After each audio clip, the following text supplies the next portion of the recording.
Thank you. So we'll call the meeting to order. We're at the appointed hour.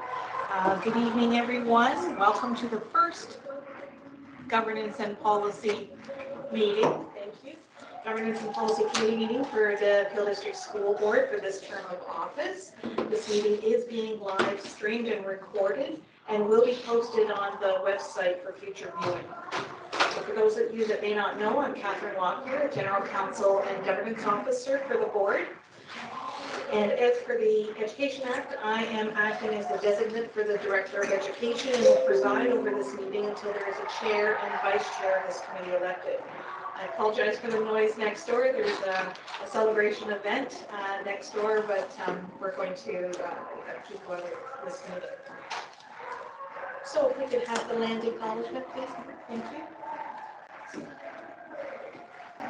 The land upon which we work, live, and sustain ourselves is the ancestral and treaty lands of the Michizabig Anishinaabe, also known today as the Mississaugas of the Credit, the rightful caretakers and title holders of this land. We also recognize the rich pre-contact history and relationships which include the Anishinaabe and the Ongwe Hongwe. Since European contact, this land continues to be home to Indigenous and non-Indigenous peoples. As responsible community members, we value the diversity, dignity, and worth of all people. Colonialism displaced and dispossessed Indigenous peoples of their ancestral land and continues to deny their basic human rights, dignities, and freedoms. We are committed to learning true history to reconcile, make reparations, and fulfill our treaty obligations to the original peoples and our collective responsibilities to the lands, water, animals, and each other for future generations.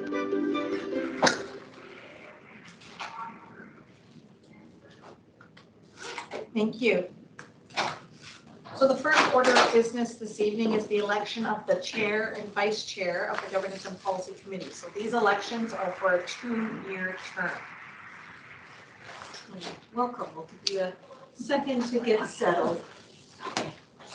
It's nice to have a full house today. So the first thing we'll do is receive nominations for the position of chair. Could you please raise your hand if you wish to put forward a nomination? And please note that the trustee may nominate themselves. I'd like to nominate Brad McDonald for chair. Thank you. Are there any other nominations?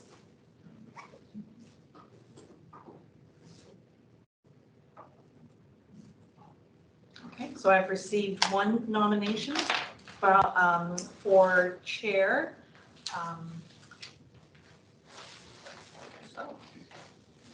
Do you, Trustee McDonald, accept the nomination for chair? May I have a motion that the nominations be closed?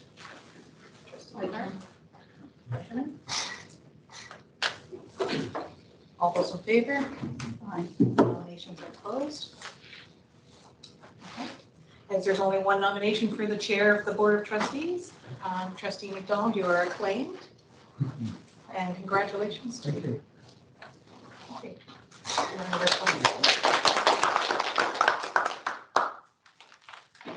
We'll now move on to the election of the vice chair. So the same thing. Do we have any nominations for the position of vice chair? I would like to nominate for vice chair Trustee Alves.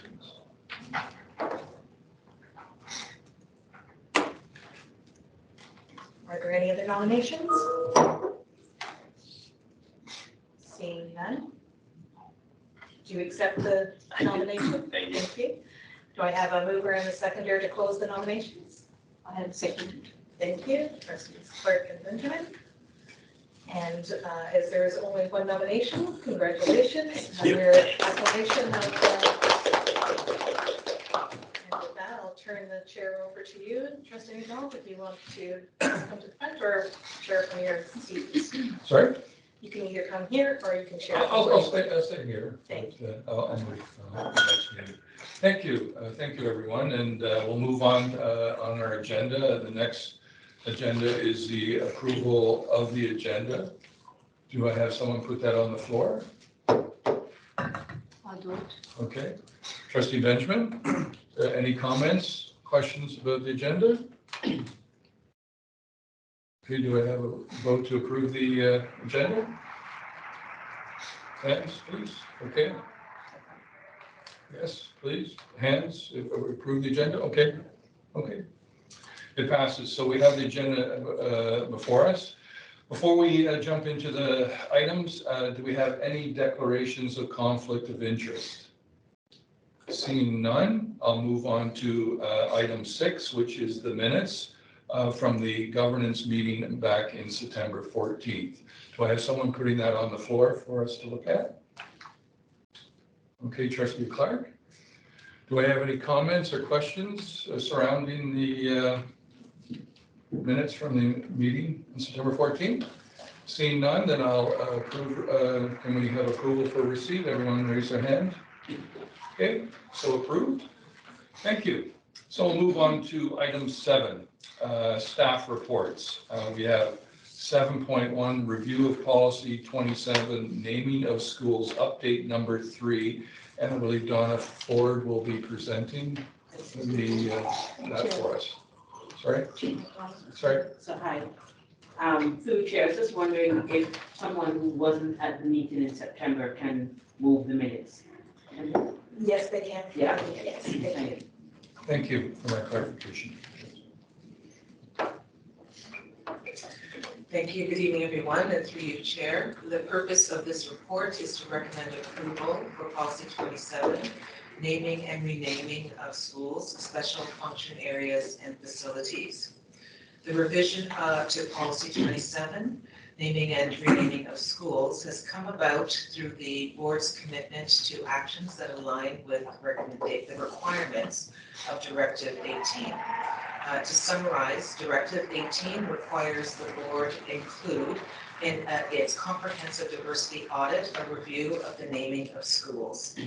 Revision to the policy so that its commitment to anti-racist and anti-oppressive principles were clear, along with the alignment to Directive 18, have been fulfilled by number 1, the board's approval of a naming of schools working group back in August 2021, and more recently, policy 27, now revised and referenced as naming of schools, special function areas, and facilities policy, was presented at the governance and policy meeting, so this group, the different trustee table in September 2022. I just want to review that the goals of the policy are to ensure the trustees' role to approve the proposed naming, renaming of schools, special function areas, and facilities. And I just wanted to also include that that particular goal was a part of the feedback from the presentation at the September 2022 meeting.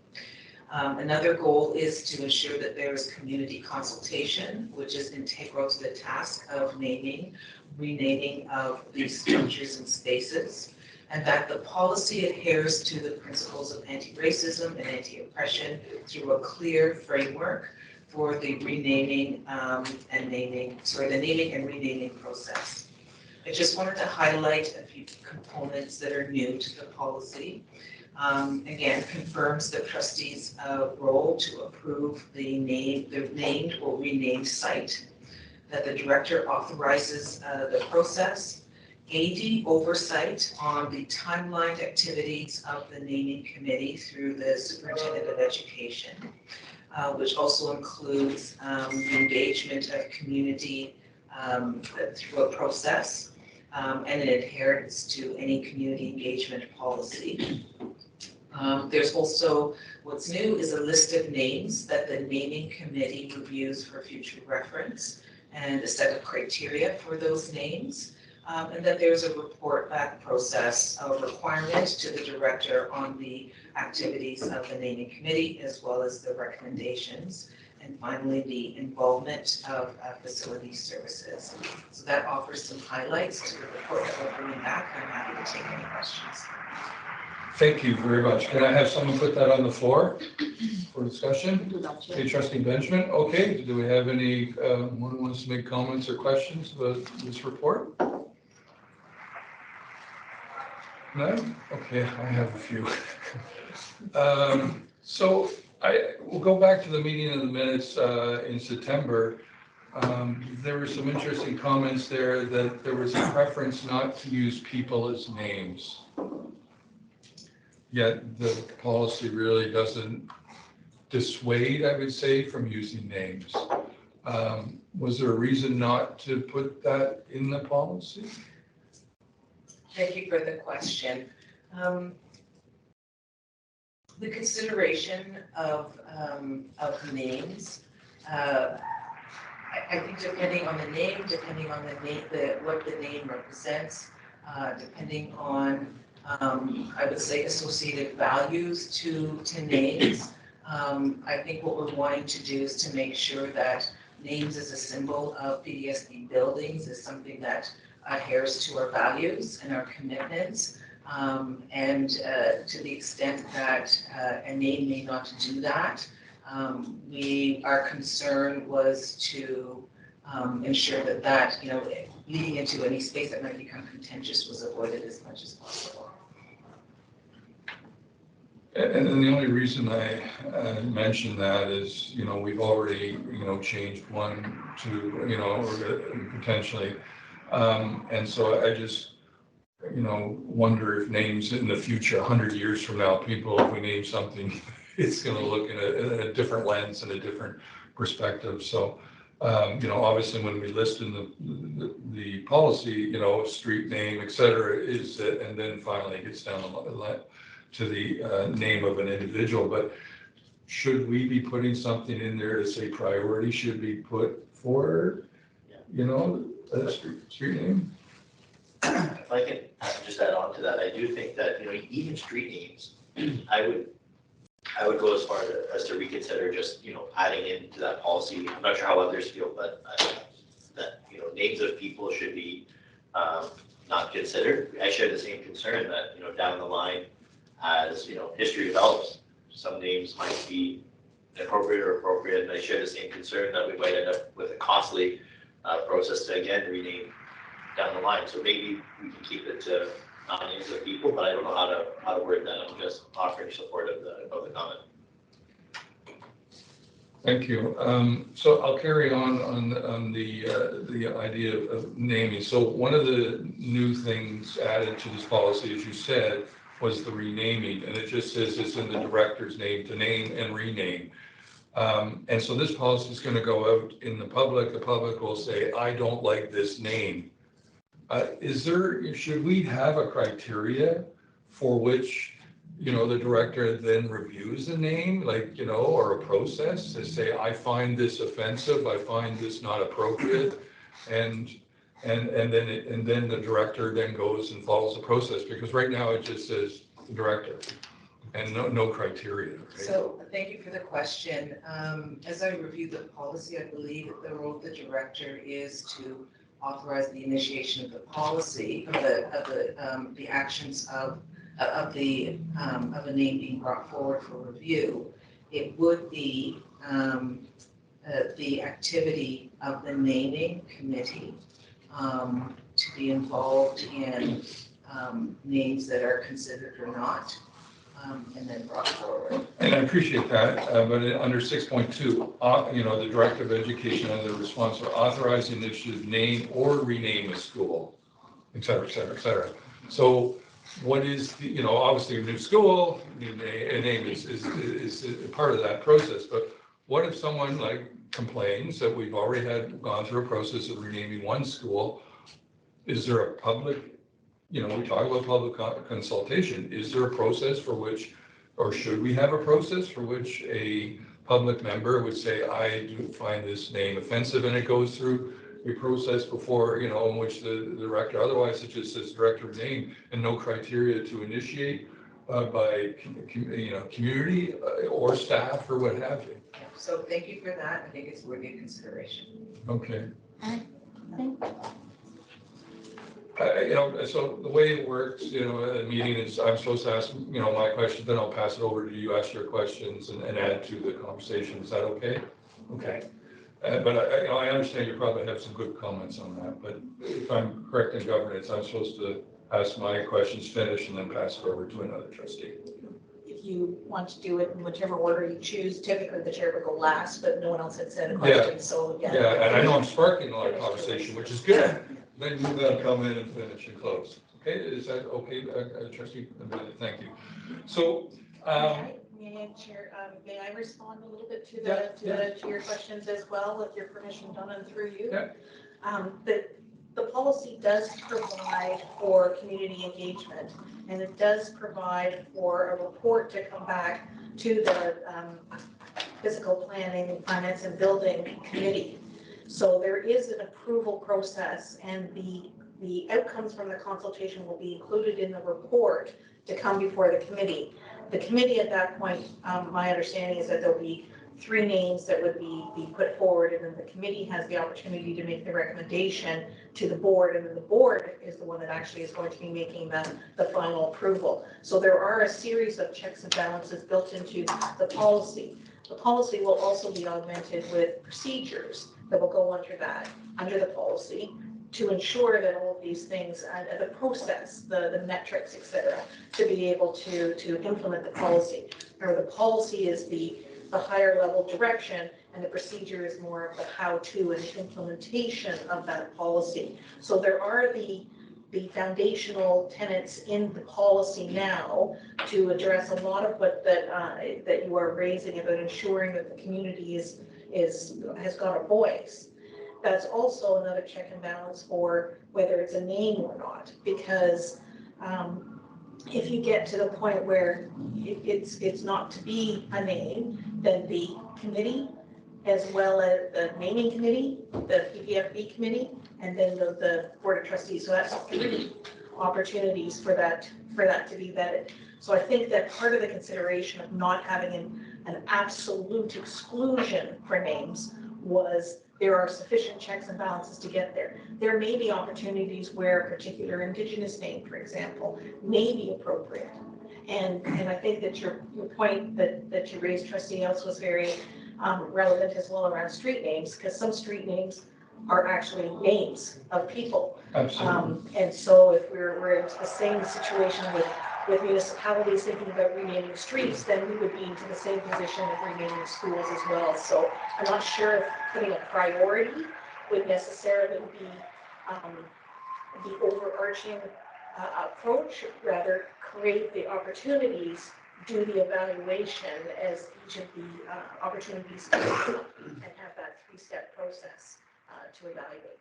And I appreciate all that background, and I understand the process is, kind of highlighted here, and the whole community input, and then going through the various steps finally, the trustees. I think if we come to the name perspective, I think we'd like, to say it's still possible, and we've had some good names, private sing and et cetera. And, but, there's also names to be open to go for other issues. So I'm not saying it's an absolute no, but I think it would be, I'm just saying it would be nice to have something in there, if all other things, only on special occasions, like you're saying, or something, maybe a good opportunity.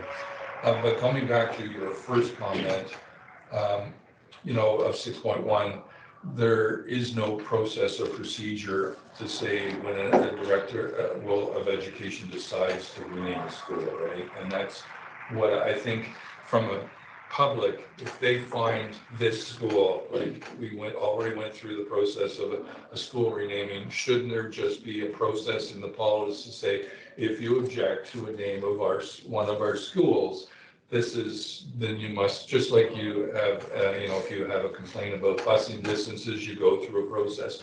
Then the director will look at it and then make their decision, then just either to say, thank you, but no, it follows our acceptable means, or say, yes, we're going to start a renaming process. That's all I'm kind of making, in which we start the process. 250 signatures on a petition or something, there's got to be or otherwise you can get 10 people that all object, and the director's got to get 10 reports. And it just doesn't make any sense. Right, but and it opens this door that the director can start, it's there, it says you rename. So, and I've already had in my lifetime, I don't like this secondary high school, just north of me, because of the person And I go, okay, so that's a personal belief reason, or is that follow our metrics and which should be there? And then if we have those metrics of a name being changed, should they also be put into our policy to say, what are the metrics of if we're gonna have a name that is not a street name and a person, that, well, these are the criteria that we think is offensive. And you have, and the policy's great, I'm not here to complain, but there is, what section under 5.4, proposed names, and then 5.5A. So yes, you say no employee or board member, okay. No names of corporations, great. But then we only have two others, which I respect, and those are important, but they don't cover all the criteria that we would want to say unify the characteristics or exemplify why we would place someone's name on our building and allow students to look up as an affirmation of the qualities that we want to see in that name. Does that make sense? Does that make sense? So I would think we should expand that out to put some things of qualities that we're looking for in a name, or disqualifies, if we're going to say no corporations names, like someone who hasn't committed offenses of all kinds of stuff, outrageous kind of things, been charged with some crime, accused or charged of other kind of terrible things that, not in the same vein as obviously slavery and others that are listed there, but just as much important that we would not want them to be represented on there. I don't know if I'm making this bigger than it should be, and it's common sensical to talk about it, but it is a policy that we want to make sure people understand and point to. Say, yeah, this person doesn't meet this criteria. Let me just finish my last set of questions. I'm just sorry, I'm really going through here. So the process is, and it says, the director starts, gives it to the superintendent, go create a committee, and the naming committee, and it says community engagement. That's a word that could mean what? Send an email, didn't get a response back.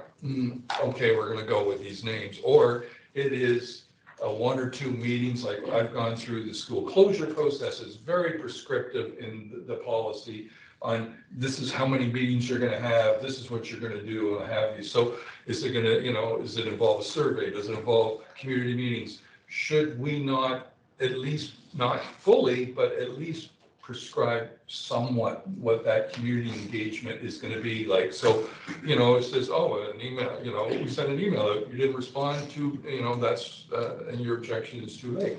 Rather than say, no, we followed the process, and that makes sense. Sorry to bring that up. Do you want to respond here?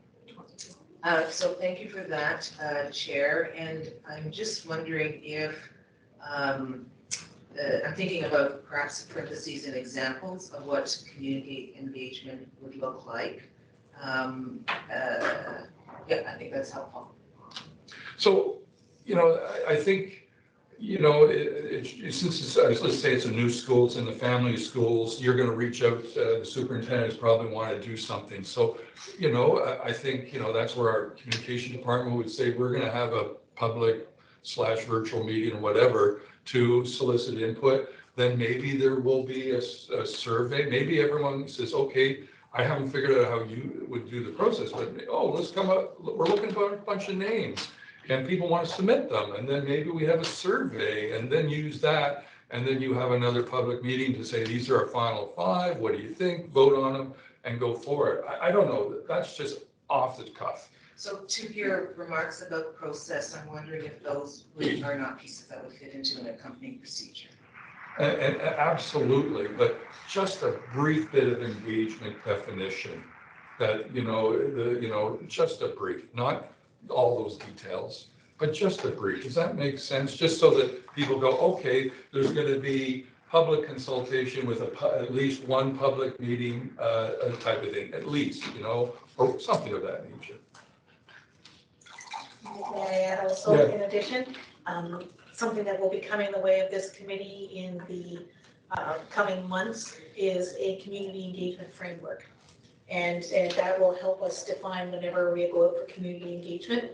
We're doing some community engagement on the community engagement framework, if you can believe it, to make sure that we're hitting the right notes.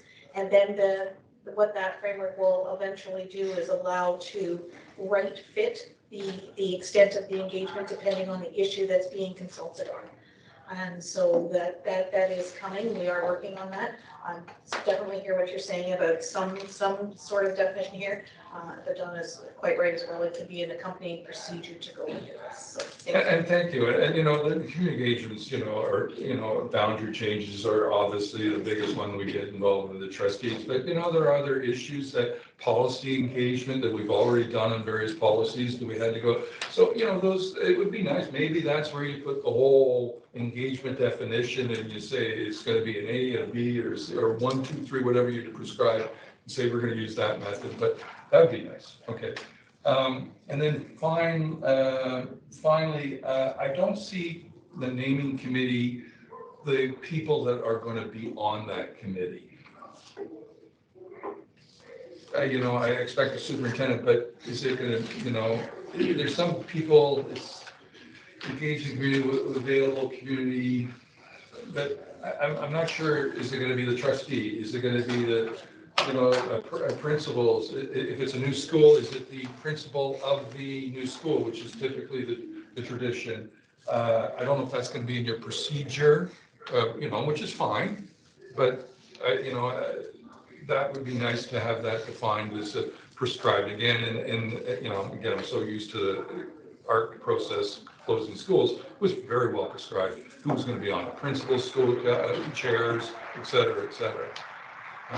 And I think that's my, the last promise last. Naming committee comes up with the names, it goes to the director's office, and then it comes to the trustees. So, I assume that'll be in the procedure, a nice flow chart. Okay, thank you. Thank you, Chair. Thank you so much. Okay, now who would like to, Trustee Bailey? When it comes to the naming of the schools and using people as names, whether living or non-living people, I agree with what you're saying to not use them and what Trustee Atlas is saying to not use them, because humans are inherently flawed. There is no such thing as a perfect human being. And it's very, very costly to then turn around and change a school's name. Whether if we want to celebrate that their achievements or accomplishment, it's great, but we can find another way to celebrate their accomplishments and achievements. If it's their culture, we can find a way to celebrate the culture in the school's naming. That's perfect. I agree with that wholeheartedly. I support that. The naming of the school, of a human being, I don't support that. That's my point. We culturally, absolutely. We can find ways to support the naming of the school culturally, using aspects of what it is that that human was celebrated for. If you want to put up a plaque in the school, if they're in charge of something, we can take the plaque down. It's a lot cheaper than renaming a school.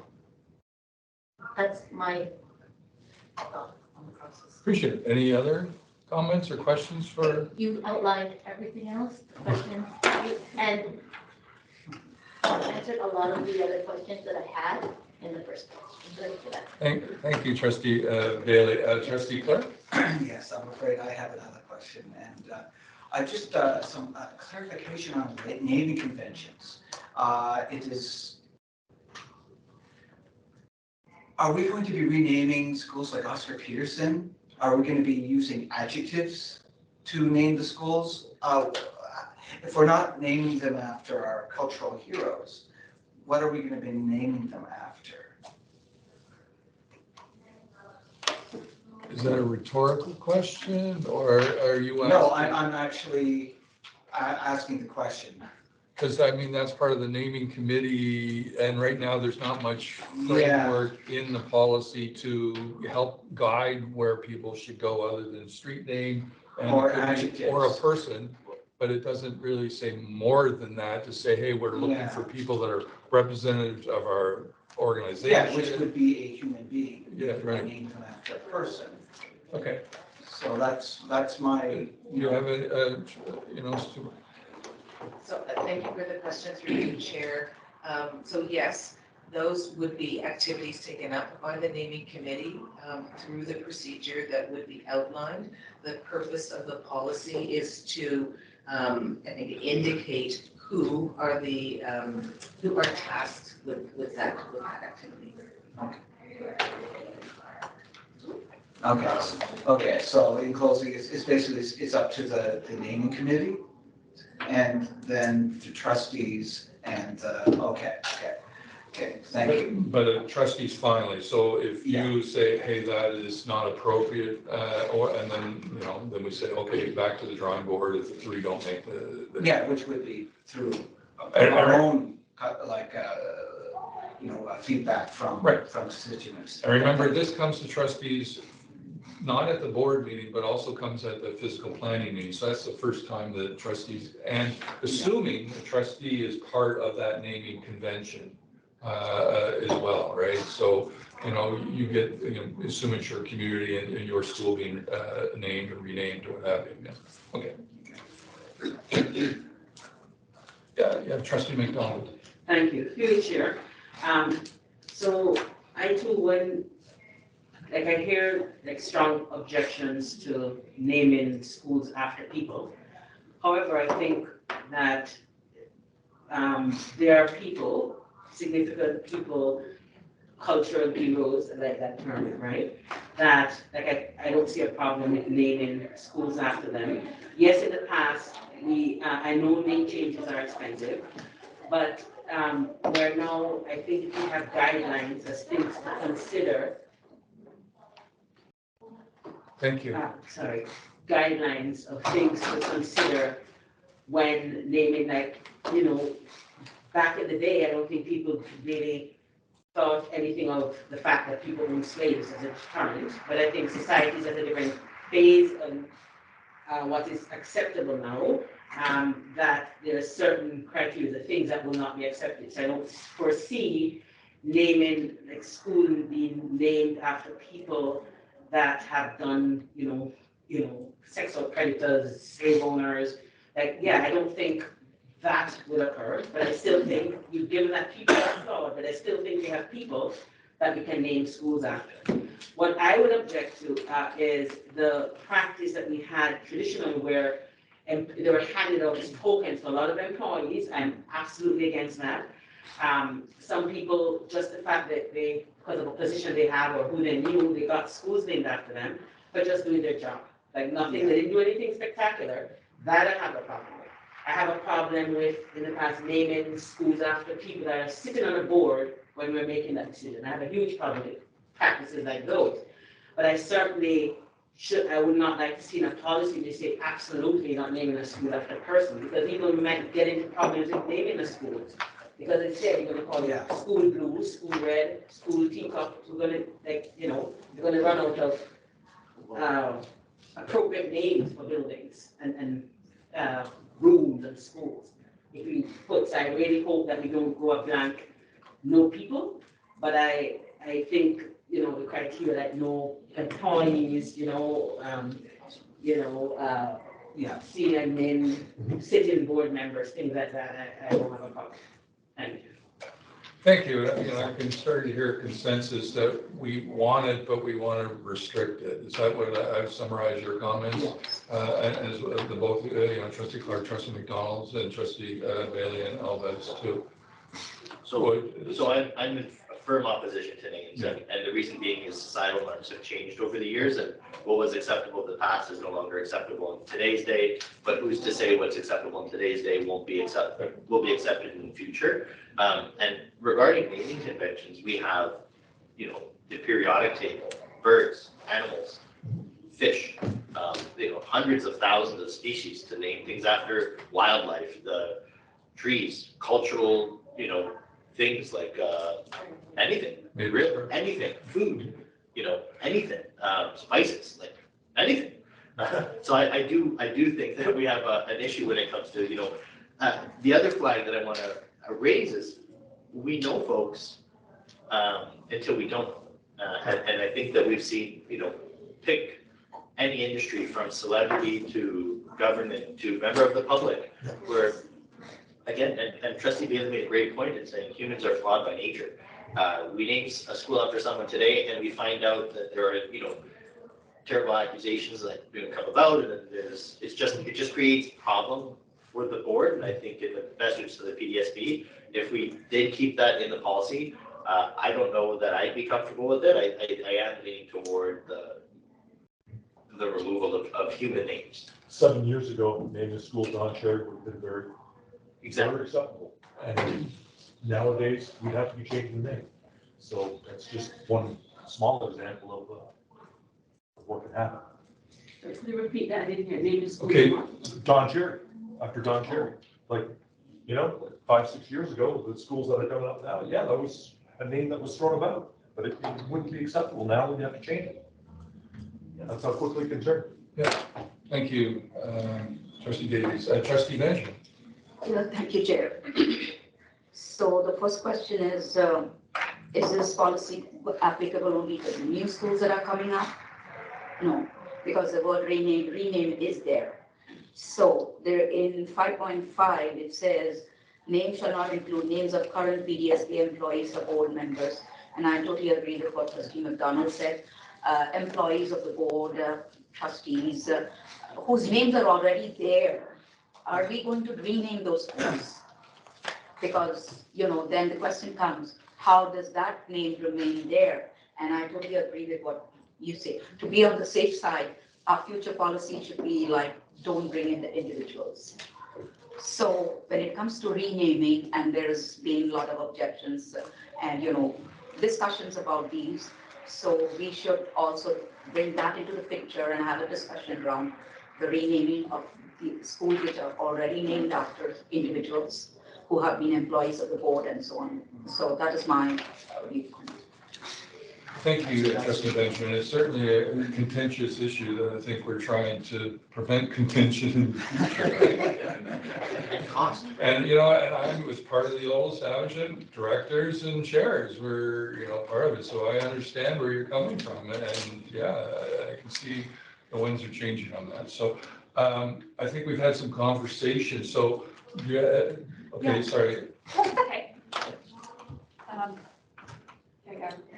So many good points in here, and I agree with Trustee Ellis and Trustee Daly and Trustee Davies. I'm also opposed. I'm not on this committee, but I'm speaking. I am in opposition to continuing to name schools after people, because we do see that people change with time, or what we learn about them changes with time. We can see I think a very well-known example of someone who is different in all of our minds now would be J.K. Rowling, who's a world-famous author. And 4 or 5 years ago, people would think, okay, here's just this nice lady who wrote children's books. And now I can't imagine that anyone would think of putting her name on anything, because it would be so harmful to students who may attend that school. There are people who no longer read the books, who no longer have anything to do with the franchise, with anything that she's created, because it is so hurtful to so many people around the world. And nobody knew that those were the views that she held until suddenly they were everywhere. And so it's important that we recognize that we may think that we understand who somebody is, and they may have a wonderful public image, and then it just changes on us. And I can't help but think of a local municipal example of something that was named after a community leader, and this person is still with us. It's not the one everyone's thinking of, but this is someone who has been fairly active on social media in recent times, and their social media presence has become incredibly harmful to people who would look at it. And when I have seen, things that this person posts, and there's something local that's named after them, and it's quite significant, I can't help but think, if somebody sees this and knows that they're, around something in the community that's named after this person, that hurts. That's really hurtful. And nobody would have thought at the time of this naming that that could have gone back to, to what it is now. Probably they didn't think, okay, well, someday this is going to be this Facebook. It's going to hurt everybody. But that is what the case is. We don't always know who people are going to become and what views they will eventually come out to share. And so I think it's important that we work in caution to make sure that we're not accidentally creating something that is going to be harmful for future students, for future members of the community who would have to look at that name going forward. And nothing is painful about like Plum-Tree. Like nobody's getting hurt by Plum-Tree school. Thank you, Trustee Kamoli. Trustee McDonald, you have some more to add? Thank you. Yes, I was thinking then probably when you think of the names of people, because again, I don't think we should get rid of all people, because you have probably weighted people when they pass them. Yeah. Because they're people that have done great work, and I think will be great role models for students. I know, I'm not sure what stage the renaming of McCrimmon Middle School is at, but I remember when they're thinking of one of the names that was tossed around was a former equity lead, somebody who did yeoman's work for equity. So I really don't see why a building like that couldn't be renamed after such an individual. Probably then you can say, okay, you're going to rename buildings after people that have passed, and then we do thorough research to make sure that there's no controversy of this day, right? Because really we can't predict what's going to happen 100 years or 200 years from now, right? Because people might come and change the policy anyway, right? But I think that I don't think we should, because then there are already many controversial names too, and as you say, are we going to be reviewing them, especially when it comes to board employees and board of trustees, right? That because there are people that would complain and say they're triggered by certain names in certain buildings because of the harm that individuals did to them throughout their career too, and they work in these buildings. So how, is it going to be retroactive? Is it going to be going forward? Right, so these are the things that we need to, because if we're then saying names trigger and cause all this hurt and harm, are we then going to say, well, let's go and look at every school, name by name, and see which ones needs to be renamed? So. And thank you for that, Trustee McDonald. That goes to my point that I was making earlier. It's now renamings in the policy. We need to have a process to identify to start that process or not. Because, we've had people say, I don't like a lot of names of our schools, and when is the criteria enough to push it to a process or not, right? So thank you. I think that's good. So I think we've had any more comments here? Okay. Trustee Alvarez. Last comment on people that have passed, even those I can think of examples of, unfortunately, people that have passed, and at the time of passing, I've had wonderful reputations, only for those reputations to then be soiled for things that have come to light, post-mortem, that's the right term. But I also had, I just wanted to get this on record too, because we're talking about schools, but I think it's important that we remember it's not just schools, but schools, libraries, and rooms. Definitely opposed on names. And that's my closing remarks. And so, can I just follow on the last question? So under 4.2, special functionaries. So we can do facility. If we can do a special functionary, is that a library? Is that a meeting room? Is that a classroom? Or is it a co-op workshop? What is meant by that definition of special function area? I read through it, but maybe that needs to be expanded or eliminated the fact, no, we're not naming rooms, we're not naming libraries, or add to it. Does that make sense? Right.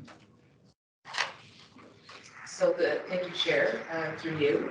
The purpose of that language was to identify that it would be a space likely within a school and attached to a program of learning. So we were trying to do our best to try to identify that and keep it broad enough to get a sense of what we were talking about. And I understand that, but, you know, does that creep down the slippery slope? Oh, it's a library, it's a classroom, you know, and are we to say, no, we're not going to do that? It's only going to be specialized if we have, you know, a great program on, you know, Indigenous being done in a school, Indigenous studies or outdoor studies or whatever it may be.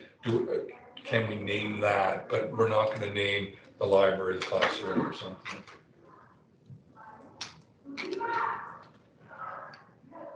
Unless that definition is fine enough, and it's just say, that's it, it's specialized in a room, in a library, in a meeting room, or not part of it, because, you know, here, we're in a Brampton room, right? Is this a room that you can have a name? It does have a name, so are we opening that up to other naming conventions? So I think it needs to be added, maybe.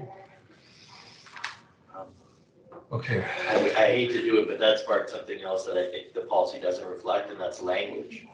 So nowhere in the policy is language mentioned in terms of, so we're talking about naming conventions and what is considered up for consideration and not. But when we look at names like, so Toronto's derived from, I believe, the word Toronto is derived from Indigenous language. So just thinking about this in the context of, like, you know, any language, as we talk about moving away from names and incorporating animals and species and alternate ways to include nodes to culture, do we want anything in the policy to include languages? Some kind, I don't know, I'm not for or against, I'm just mentioning the policy doesn't reflect language, and I think it should.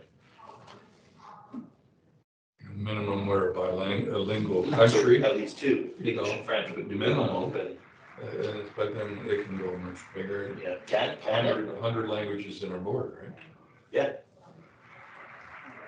Just, are there restrictions on language? I don't know. Yeah.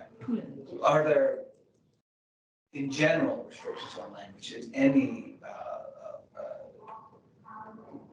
anything involving, you know, the way the schools operate? Yeah. Just to be fairly vague and open-ended. Thank you for the question, Trustee Owls and Trustee Clark. Yes. Okay, thank you. And through you, Chair, I wonder if I could draw your attention to item 5.3. Proposed names shall align with the PDSB's commitment to anti-colonialism, anti-racism, anti-oppression, and human rights, and consider equity, diversity, and inclusion, which may also subsume language. Okay. Okay, awesome. Any more comments? Trustee Bailey, you have your mic on?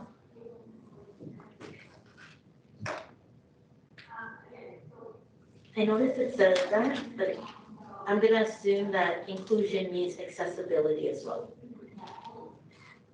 Agreed. Great. Okay, we had this on the floor. Can we have someone vote on this? So what are we doing before we're, yeah. I think, what are we doing with this?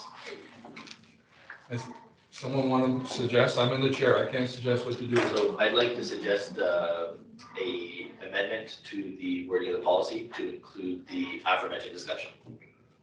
Or would the better thing would be to send it back for edits. For edit per our comments? Is that sure? I'm okay with that. What do we call it? A tentative acceptance?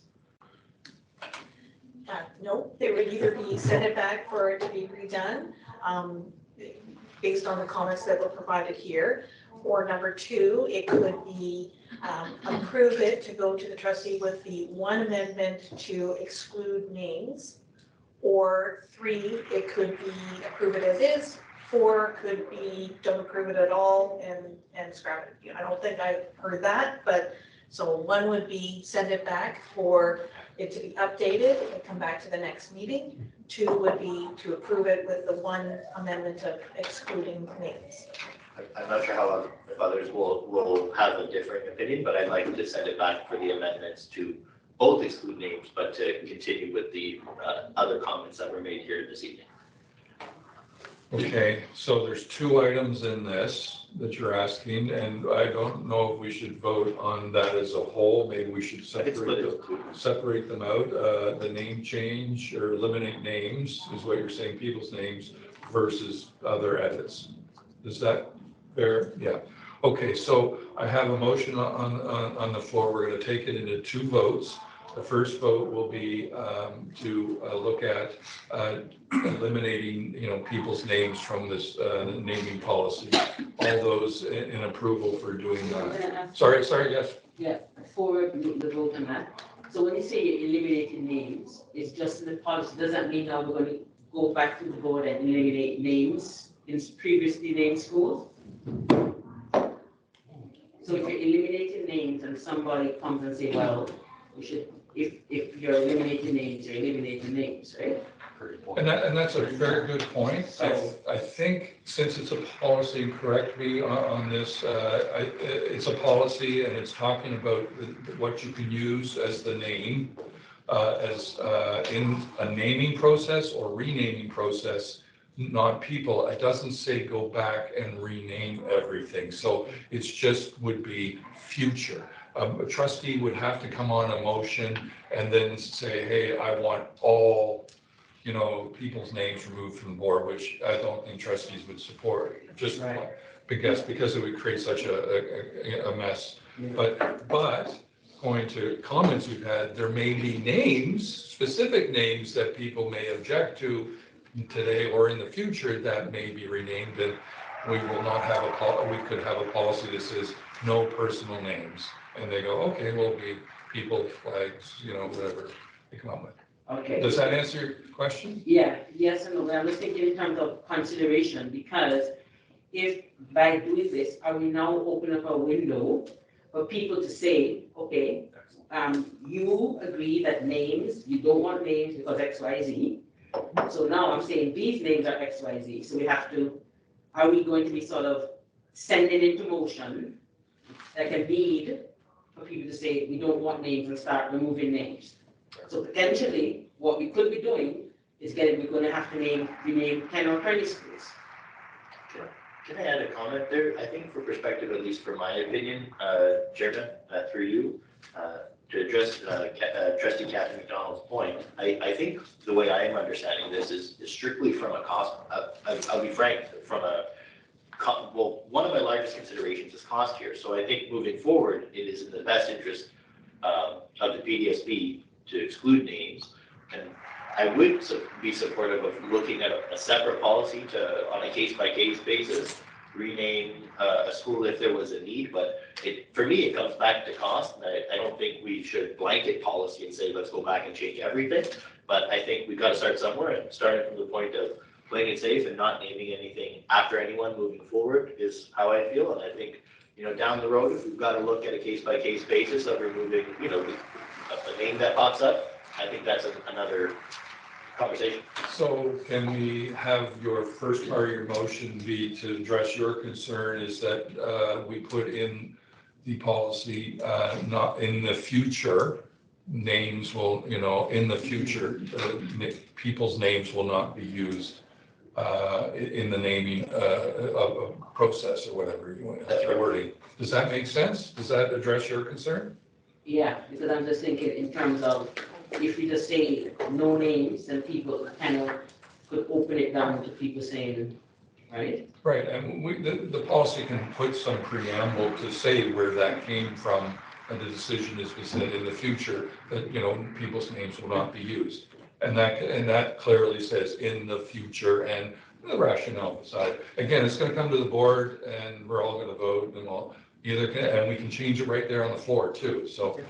And the other thing too is if, I guess you say we can change it on the floor. So what would happen, say you have a community and you get a petition of, 5,000 people that want to name a school after an individual? I would actually turn to Trustee Bailey. She made a wonderful point about, rather than using that person's name, but picking something that person might be named, known for in the community, something that, yeah, so maybe, I'm gonna spitball here, just off of the cuff here, But if I was a really talented athlete, perhaps rather than naming the school after my name, and I'm not suggesting I'm a talented athlete, this is simply for the purpose of an example, perhaps we could pick an aspect of the sport that I excelled in. Maybe that was hat tricks, and that's a conversation. But my response to that petition would be absolutely, but let's find out, another way to recognize this individual, but without naming them. Again, I'll check to Trustee Bailey if I've misunderstood that, but I think that's what you meant. That's absolutely what I was suggesting. So Trustee Albus, he did 15 hat tricks in one season. So we're going to do hat tricks secondary school. That would be an awful name, by the way. However, that school would, every time they pass it, they would know why that school was named after. And right? But they would remember him. It was not named given his name, but it was named in his honor, right? So we don't have to go 50 years when you find out he did some terrible crime and he should have been arrested for it, but he's dead. So he can't be arrested anymore. We don't have to rename that school. So you understand what I'm saying? Yeah, so you say in the future, yes?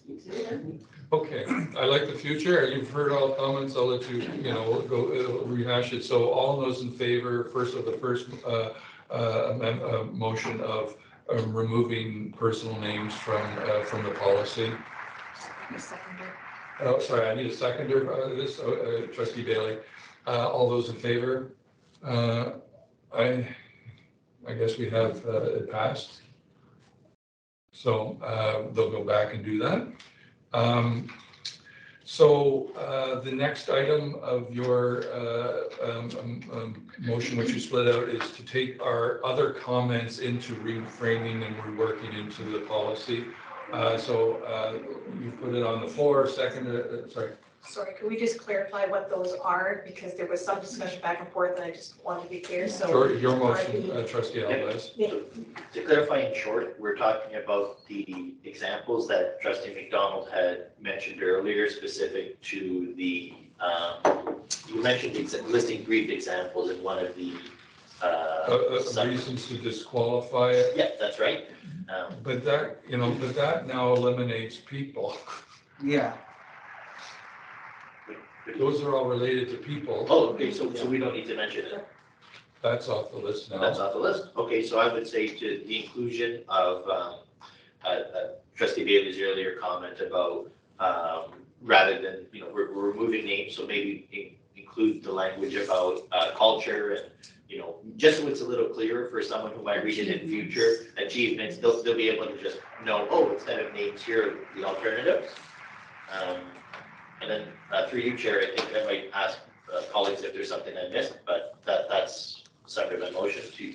Yeah, so what I would add to that would be from there is just a little bit of comments around the community consulting point. Maybe there should be some reference to a procedure that will detail maybe in that community consulting process. And then something around the renaming. What does the director of a whim decide to change a name? Or is there a criteria for a community person to bring this to it? And does it have to hit a threshold? Is it you're gonna have to brainstorm there, but is it petitions, as Trustee Davey says? So I think that covers the three items. And one more? Was a definition. You had mentioned a definition for, there was a vague title. Special functionary. Special functionary, that's right. Covered that. I think we covered it, Yeah. But the other one was who's on the naming committee. Who's on the naming committee? Yeah. Good. Thank you. So it's on the motion, seconded by Trustee Bailey. All those in favor? Okay. It proceeds, and we'll have you go back, and then we'll bring it back forward to have a further discussion, and I look forward to that. I think we're bringing a lot of good things together, and I appreciate all the open, frank conversation. It was very respectful. Okay, we're going to now move on to 7.2, disconnecting from our workplace. So we have our HR superintendent, Ms. Suma, here to present that. Thank you. Thank you, Chair, and through you and to the committee. I will present the policy regarding disconnecting from work as a recommendation for approval of the said policy. The strategic alignment for this policy aligns with accountability, service delivery, and enhancement. By way of background, the Government of Ontario has implemented the right to disconnect law for organizations with employees of 25 or more people, and it came into effect in June of 2022. The right to disconnect law gives employees the right to detach from work activity outside of working hours. With many people now working remotely and flex, the line between work and home life has become more blurred, and employees are likely to find it more difficult to switch off from work. The right to disconnect is important because it aims to avoid burnout and unproductivity amongst employees, which ultimately affects the success of a business. The right to disconnect is defined as the right of an employee not to be expected to engage in business activity outside of hours, including answering work calls, emails, or other work-related communication. The Ontario government's goal behind this new employment law is to allow employees to disconnect and have downtime away from daily pressures of work in order to support well-being and burnout. So what does that mean for PDSB employees? The disconnecting from work policy has been developed in accordance with the Employment Standards Act. The purpose of this policy focuses on three key areas: providing a framework under this policy to support employees in disconnecting from work outside of their working hours, subject to the expectations set out in this policy and in compliance with the Ontario Employment Standards Act. Supporting the Peel District School Board employee work-life balance and well-being by establishing healthy professional boundaries between working and personal lives that allow employees to foster their well-being and health. And we know over the last 2 years of the COVID period, we really had to pivot to a different style of working, how those lines could easily be blurred. And foster employee well-being, health, creativity, and employment, and personal sense of fulfillment and growth that contribute to productivity and service outcomes. And lastly, developing and maintaining a positive and healthy workplace culture. This policy applies to all employees as governed by the Employment Standards Act, including managerial staff, and regardless of their working arrangements. For example, if they're working in person, whether remotely or have flex time, option for flex time. And in particular, for clarity, independent and dependent contractors are excluded from this policy, and they're not considered as employees. This policy will be read alongside other relevant board policies and procedures, including relevant terms and conditions, vacation, flexible office hours, interim work remote procedure, and any other relevant applicable legislation. By way of process, the board engaged in stakeholder consultation and feedback at the time of development of this policy and has incorporated points of clarification where necessary and where feedback was relevant.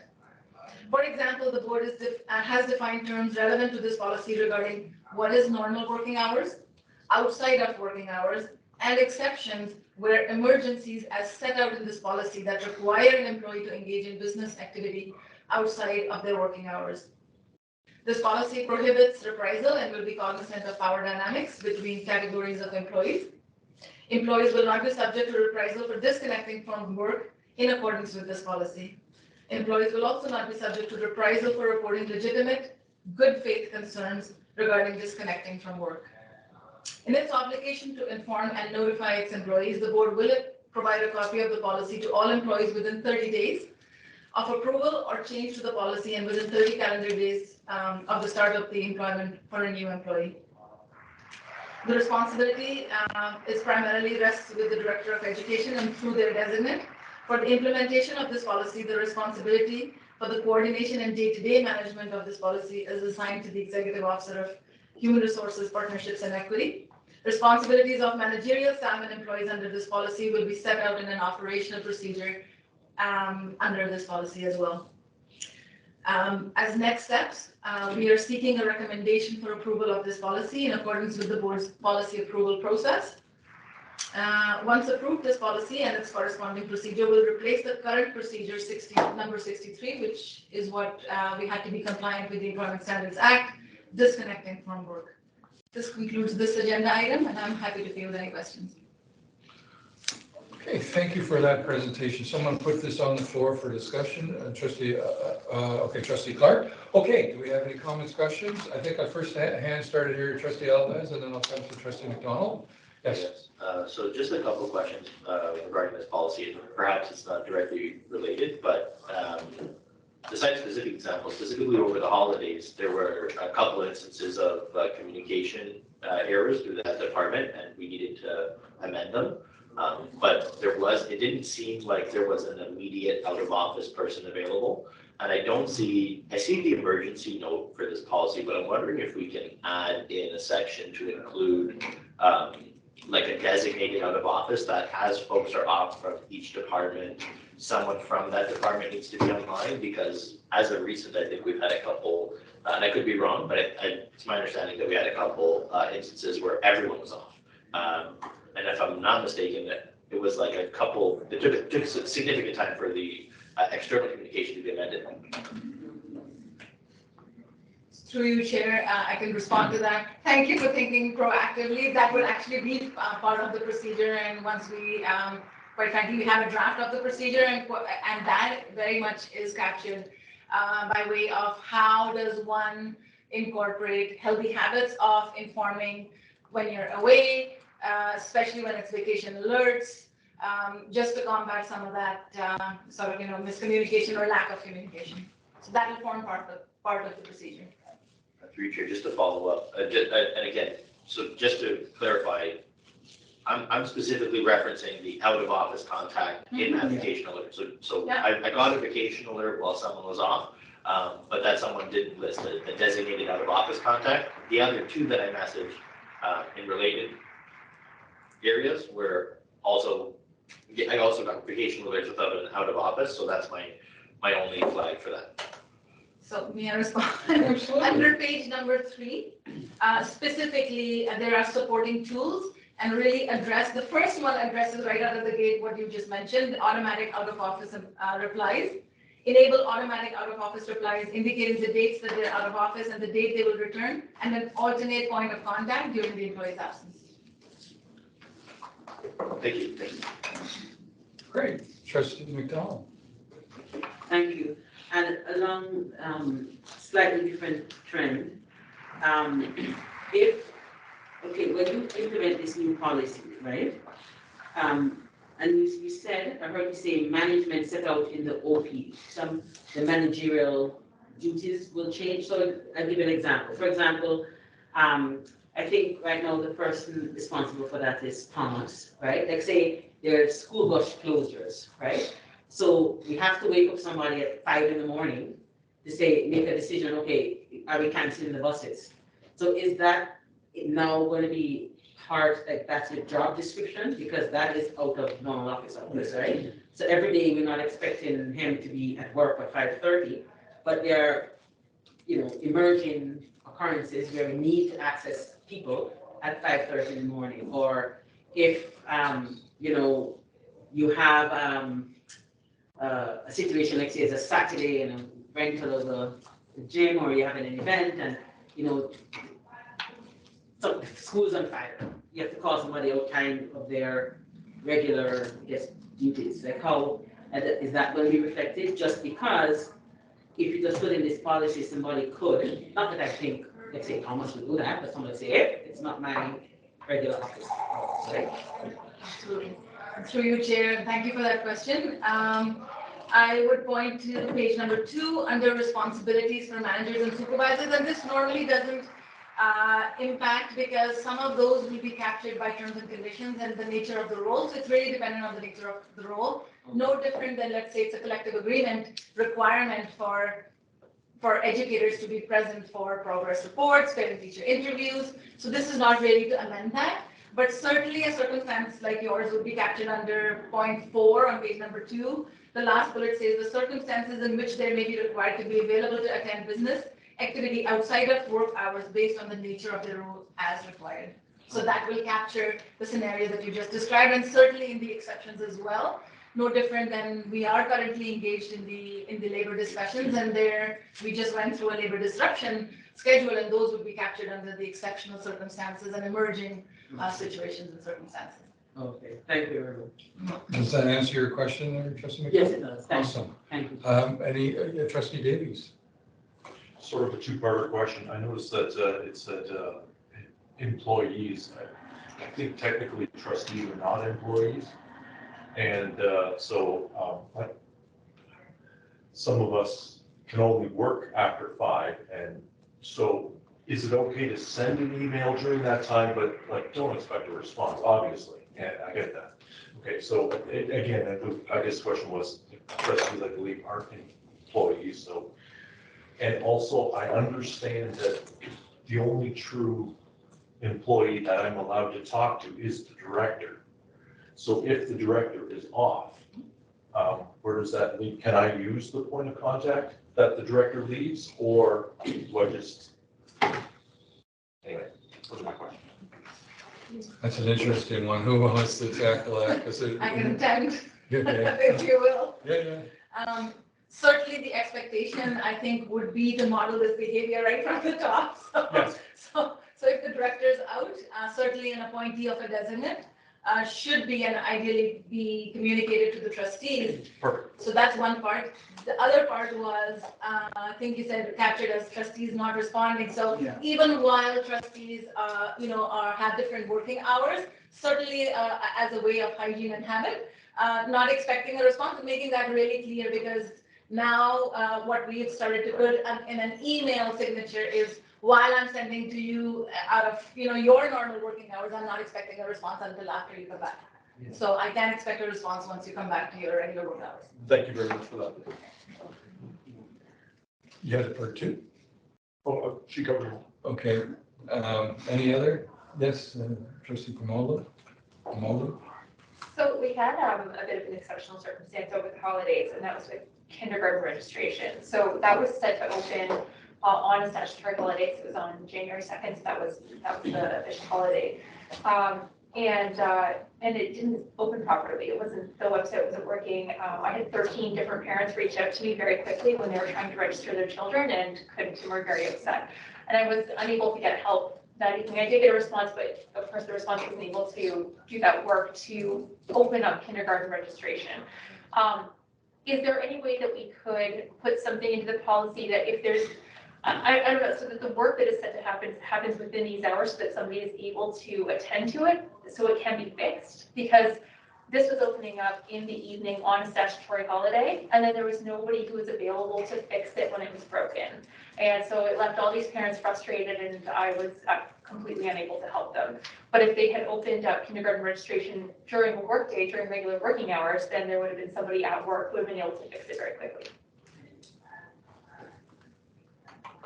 Thank you, and through you, Chair. If I'm understanding the question correctly, I think it's a resource issue and not so much a disconnect from work issue.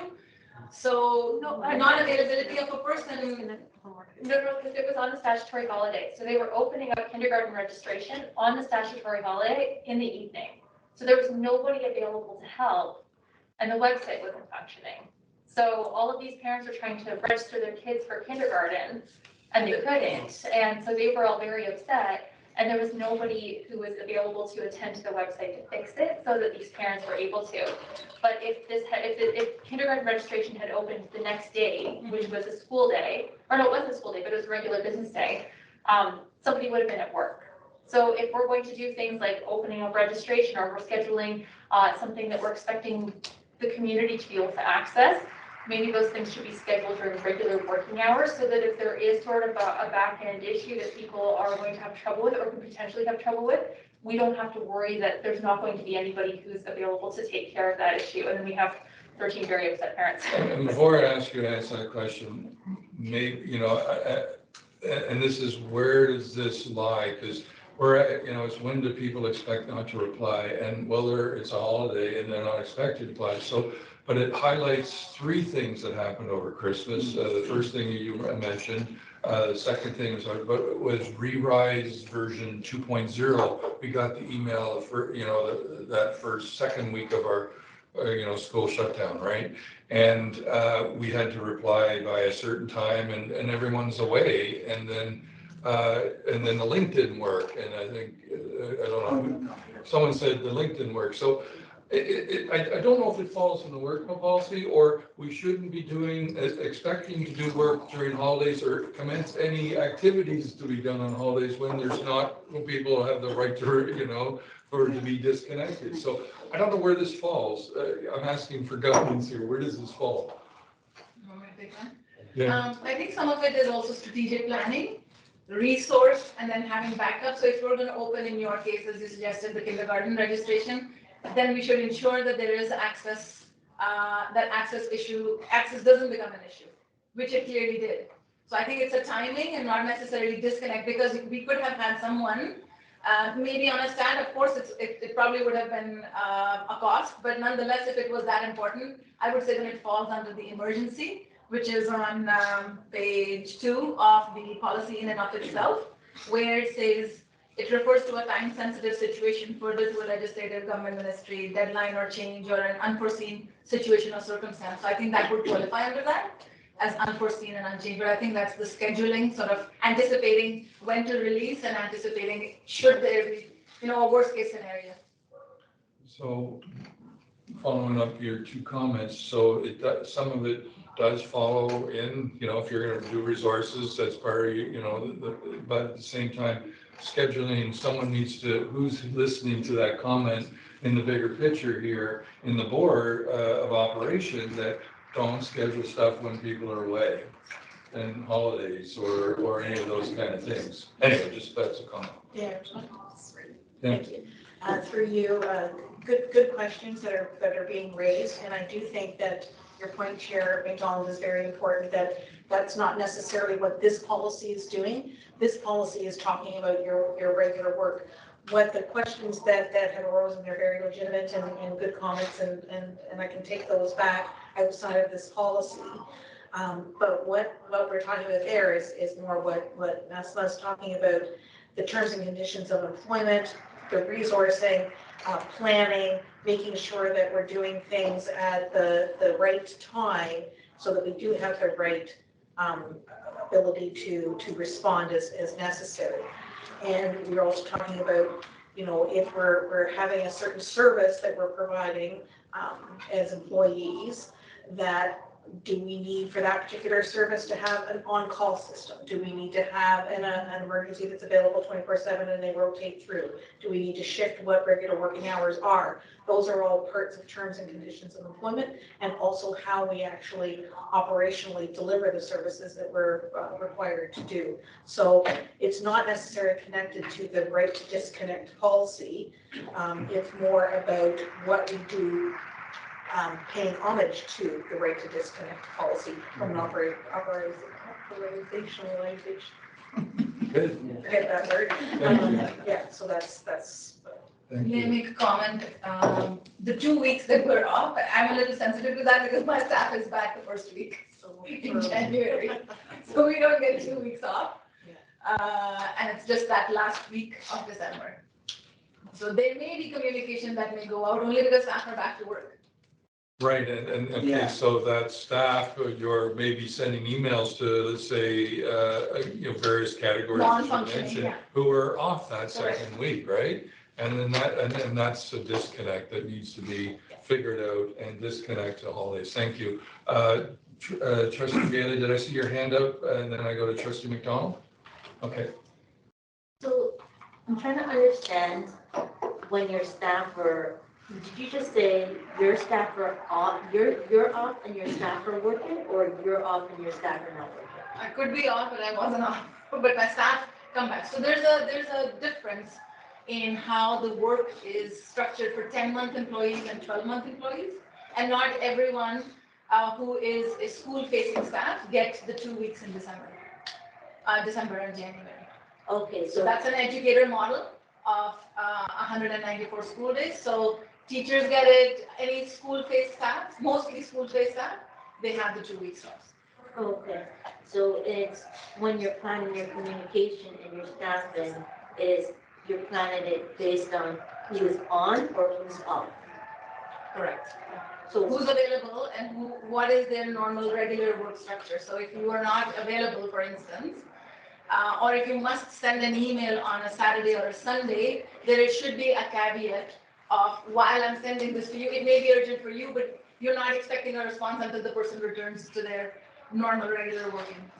So clarification, all these things were planned and laid out, and I'm assuming they were planned with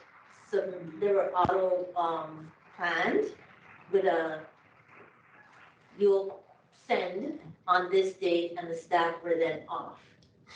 Am I correct in that assumption? Sorry, I'm not connecting. So all of the kindergarten registration, the rewrites, the staff were scheduled to be up and they were auto planned to be, they were scheduled to just send and then the staff went on vacation? I wouldn't be able to answer that because I don't supervise those areas to be able to really give a clear response as to who would have been responsible. Okay. They may have pre-scheduled a release or staff may have been working to release that because I know there'd be staff involved from LTSS to be able to even open that function. So it may have been. So I guess what we're trying to understand is if in the future,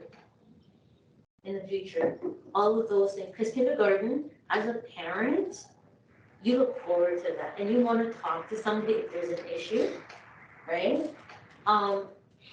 If that could be, especially when Trustee Cameron then said, well, this was the ease with the Catholic board, and we don't like to compare with anybody, but we are comparing with others, right? So why can't this be, can it be as easy as this, right? So when we're talking about kindergarten registration especially, there were other difficulties with other issues, but especially kindergarten registration, can that not be so early in the calendar year? Can that one be a little? We're actually straying away. Yeah, so I appreciate that. And I think we gotta talk to the director. I think we gotta have a conversation around that, of how things are scheduled, like there's a meeting tonight and we should be there, right? Honestly, that's more important, students, and so that shouldn't happen too. So I think we'll have that, we'll take that back to the director and then they'll address that with us. So Trustee McDonald, do you have something to add on this, the disconnected from work policy? No. Okay. Just Okay, one- Trustee Benjamin, you have a comment? Just a clarification or just a comment I want to make is the disconnect from work, maybe in the past 2 years, especially because of COVID, everybody's working hybrid or in person or in the office. And then gradually they're coming back. But there are cases where some people are getting permanent work from home. But is there any chance things are slowly coming back to normal, that our employees will be coming back full-time to work in the offices 9 to 5 from Monday to Friday? And so there is a regular timing. And so, this, what I assumed is when you say disconnect from work, you are on your laptop or somebody is monitoring how many hours you're working or something like that. Is that it? Because I had read about articles where the boss says, okay, you are not in your workplace, you're at home, and I don't see working time. I'm just trying to clarify whether we're going to come back to normal, because I feel that most of the people would like to come back to their offices and have that regular 9 to 5, Monday to Friday work schedule. So is that anywhere in the near future? I just want to ask. So through you, Chair, thank you for that.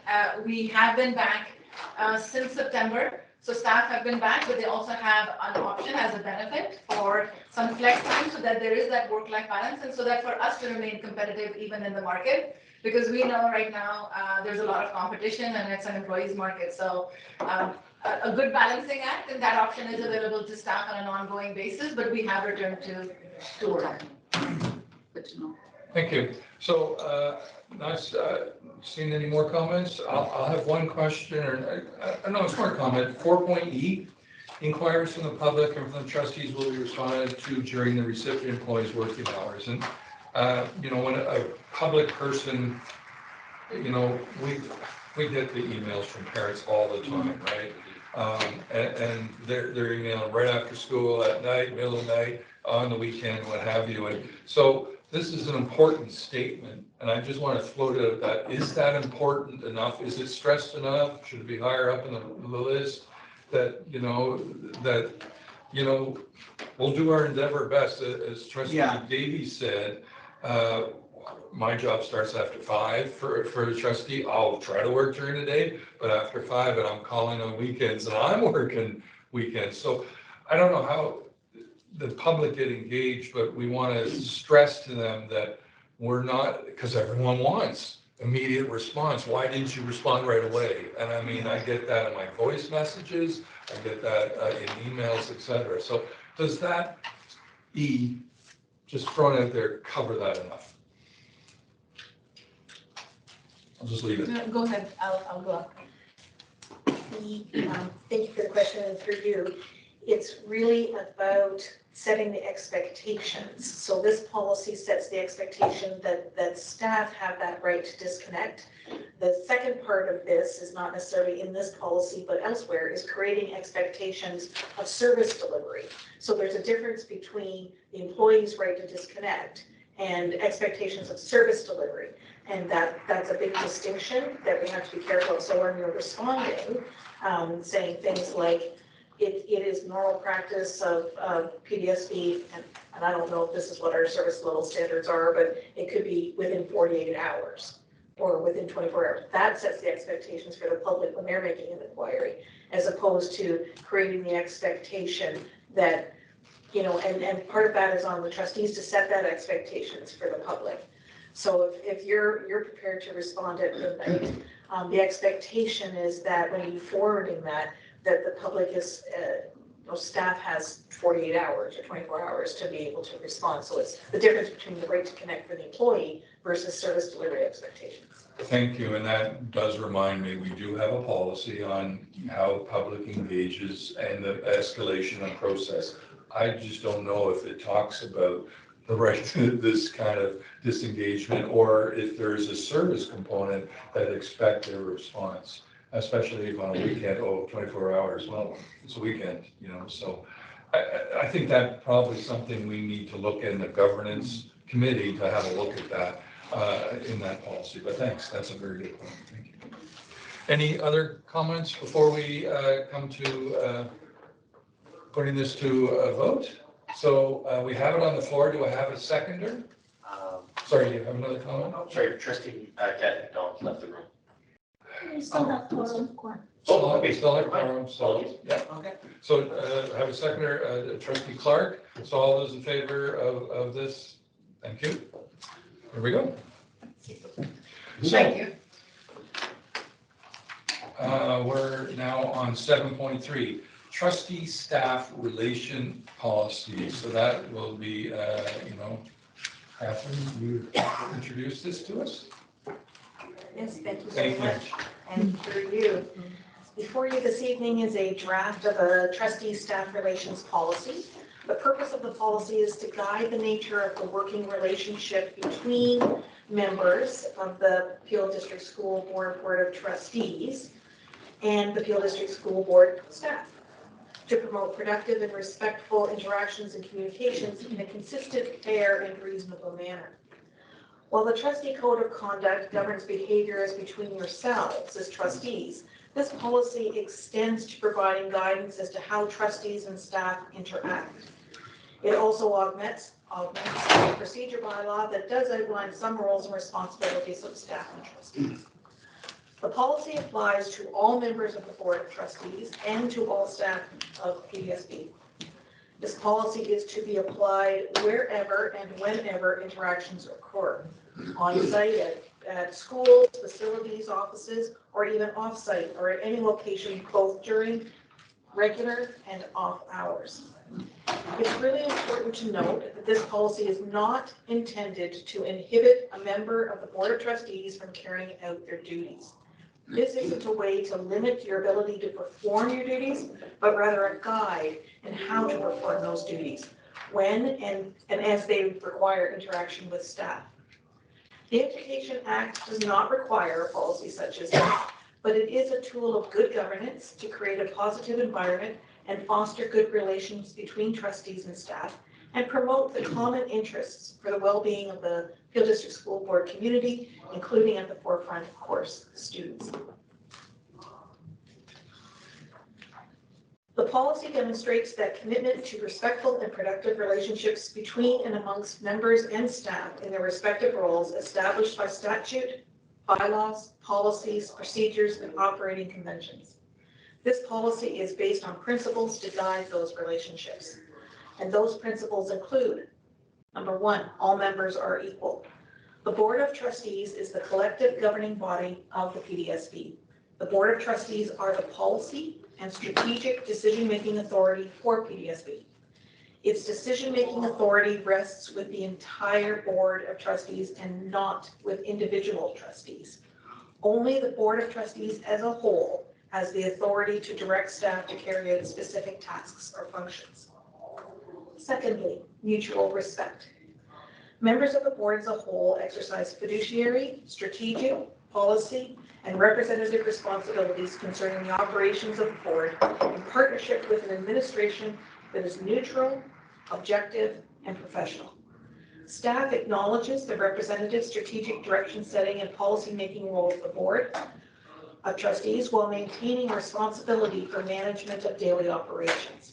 No trustee or staff shall make comments that disparage or harm the reputation of the board, trustees, or staff, either verbally, in writing, or on social media. Thirdly, open and clear communication. Open lines of communication are essential. All trustees and staff should feel comfortable speaking to one another about their work, both formally and informally. There are formal communication channels that exist to raise and manage operational and administrative issues and should be respected. Ongoing respectful communication establishes and maintains positive relationships while enabling staff and trustees to be proactive when promoting programs, services, activities, and initiatives, or when addressing issues, concerns, and matters that may impact the whole board. Effective communication avoids confusion and a lack of awareness. Fourthly, a respectful workplace. PDSB is committed to a positive, healthy, and safe workplace in which every person is treated with respect and dignity. Incivility, harassment, and discrimination is not tolerated, condoned, or ignored. The policy provides a series of guidance and direction on how to manage that staff-trustee relationship. And I'll just briefly outline a few of the items that are addressed by the policy. One issue of note is how to bring a matter to the attention of staff. When a member wishes to bring a matter to the attention of staff on behalf of a member of the community or otherwise, a trustee shall communicate with a member of leadership. So leadership is defined in the policy as the director, associate directors, superintendents, controllers, executive leads, chief information officer, and general counsel and governance officer. Leadership may delegate or refer the question or matter to another member of staff, including school administration, which includes principals and vice principals. If a member determines that the matter has not been attended to or resolved, then the trustee can bring the matter to the appropriate member of leadership or the director, who will then oversee the matter and advise the trustee appropriately. This is an escalation provision so that there is that element of accountability built into the policy. The policy does provide for some clarity around roles in that members make the policy and strategic decisions, but staff are responsible for implementation and operations. Members are to respect the role of staff and shall refrain from engaging in administrative and operational matters. However, as part of that accountability piece, it is reasonable for a trustee or a member to request, and it is reasonable for staff to provide an approximate time frame for addressing the matter. A request for a time frame is not interference with operations. It should be noted that this policy does not override confidentiality or privacy, though. Both requirements apply as always.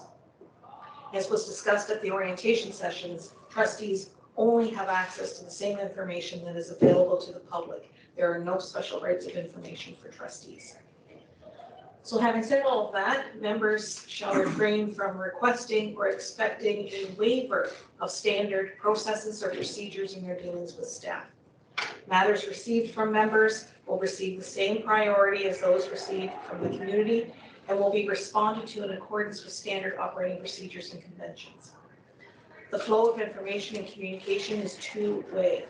Staff shall report to members to ensure that all members are apprised of known issues that may impact upon member decision-making in a timely manner. Staff shall notify all members in a timely fashion of changes to legislation and any unintended or unexpected impacts of policy decisions. Communications between members and staff shall contain accurate and up-to-date information that is accessible, timely, clear, and transparent. When appropriate and possible, the appropriate leadership members shall notify appropriate or all members of potential for media and/or public inquiries, of receipt of media inquiries, and prior to media releases. Appropriate or all members are to be informed of significant events, unusual situations, significant incidents, activities, and/or issues as necessary. School administrators, which again are the principals and vice principals, will communicate with appropriate leadership. So they'll report up to within the organization regarding any matter having an impact on the school or the community, and the appropriate leadership will disseminate the information to the appropriate member or all members depending on the matter. In addition to the flow of information, it is reasonable as part of performing duties as trustees for members to request advice from General Counsel and Governance Officer, me, about the appropriate wording of motions, amendments, formal directions to staff, and procedural matters. Members may consult with the appropriate member of leadership prior to responding to constituents' concerns or requests to ensure accurate information regarding legislative requirements, policies, procedures, service levels, budget, work plan, and any previous communications. As a further accountability measure, given the fact that all members and staff are required to adhere to this policy and its governing provisions, there is a monitoring provision. The General Counsel and Governance Officer shall monitor the adherence to this policy and is responsible for receiving any complaints and or concerns regarding the policy. Complaints or concerns are to be remedied by following the respective policies, processes, and procedures related to the complaint and or the concern. The General Counsel and Governance Officer shall track complaints and or concerns and report annually in aggregate terms on compliance. There was quite a bit of research done for this policy that included an environmental scan. As a policy such as this is a requirement under the Municipal Act, there was some very good guidance from municipalities. There is some mention of trustee-staff relations in a few school board trustee codes of conduct. And I also look to the OPSPA's Good Governance Guide as a good source for defining roles and responsibilities. This policy is in line with existing Peel Board policy and is a further policy that will help ensure ongoing compliance with existing policy and procedures such as workplace harassment. This policy is meant as an opportunity to provide role clarity, provide for effective flow of information and communication, and promote good relationships between trustees and staff. I did receive an email from Trustee Cameron with a comment that I did say that I would raise as part of the presentation. His comment was that the policy is heavily focused on what trustees and staff must do and not do. He had been hoping for more attention on what happens when people don't engage in accordance with the policy. He was looking for some form of penalty or what happens if a trustee or staff doesn't adhere to the expectations as set out. In response, this policy is to set those expectations in a clear and concise manner. There may be operating procedures developed which can include a more formal complaint process. From a staff perspective, these are expectations and of performance and may be dealt with in the usual course of employment.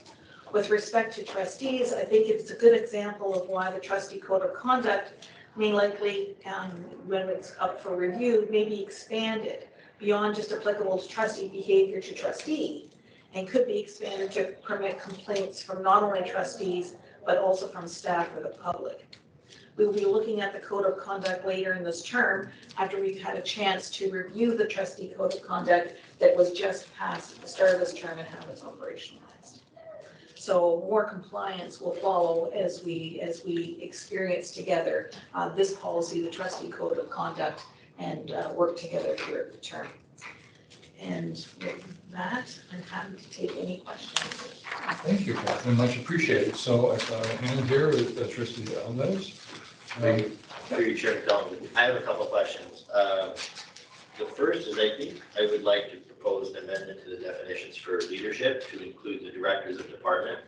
I think trustee staff relations should be able to, rather than emailing the director of education for something, an error for sake of communication, one should be able to message the director of that department. It says here defined as under director is only director of education, associate director of education, superintendent, controllers, executive leads. Is executive leads directors of, okay, that's good. My next question, sorry, misunderstood my notes here.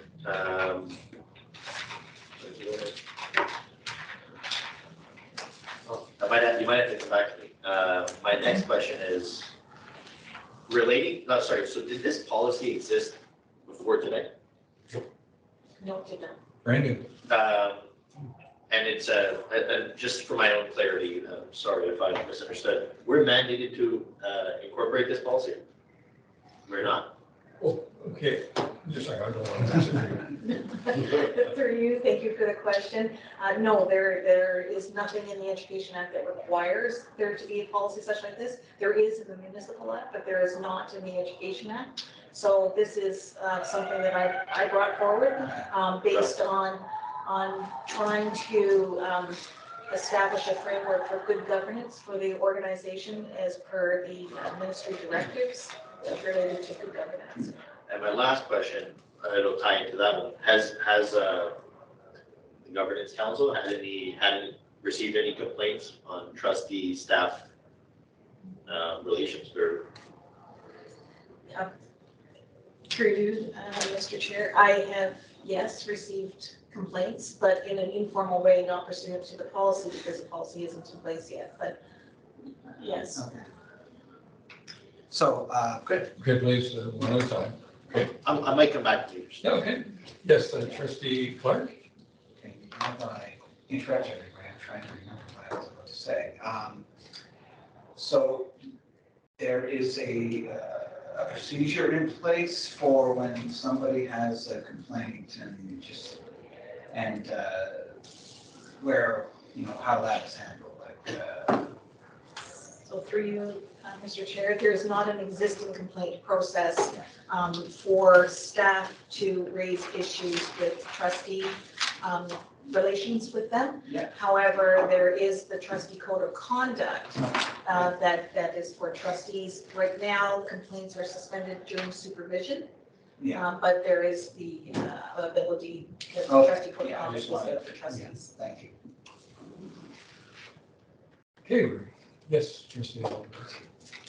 Thank you, trustee Clark. You sparked my memory. I remember what I was going to ask.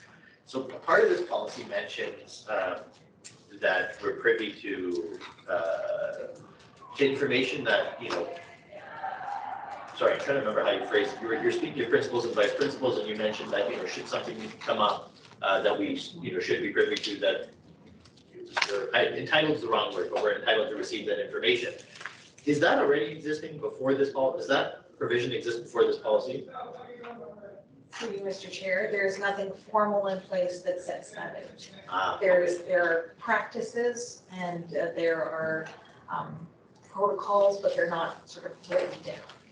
Okay, so in speaking to that, again, through you, Chair McDonald, one issue that I've taken, and I think other colleagues here tonight will speak to this as well, we've seen issue with, schools having incidences, for example, where police are called and a trustee, it is my opinion that all trustees should be notified of that incident to be able to speak to it, and we're not. So I have, some further concerns about the policy in general, but I'll let the table go around. But anyway, that's one provision of the policy that I think maybe should even be a policy on its own. To have, if there's a school within the PDSP and they have a significant incident, that should be brought to the attention of the board. I don't know if that follows in this, does it? If I may, it is a gradation. So what I'm saying is that there are incidents that will be covered by other policies and procedures, such as the Safe and Caring School Policy 48. There are existing protocols with, for example, police intervention, etc. And those policies, this does not replace those. So there are times when there are appropriate communications and not. It's not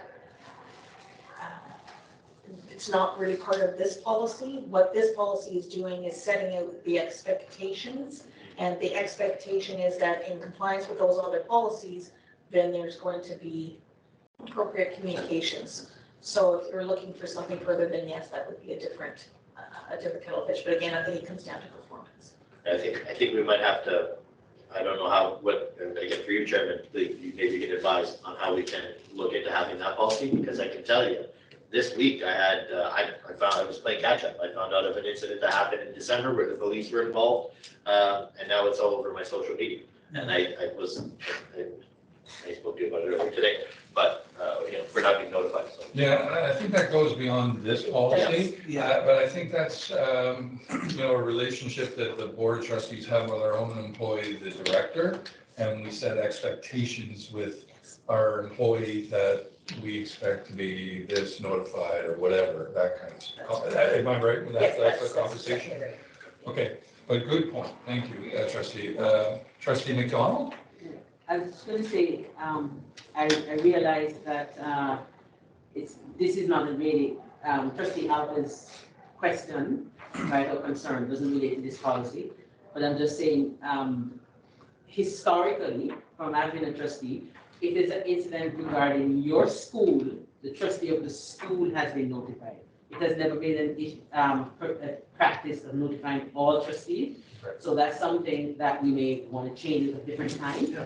But I'm just saying that that's the, for the 8 years I've been here, that's what happened. So it's only the trustee of the school that's notified. Thank you, Trustee McDonald. This is really, really, really, big, like a school explodes or something. Yeah, thank you, Trustee McDonald, and for bringing that history into it. And that is, as you said, and we've said, that's a conversation we would have with the director.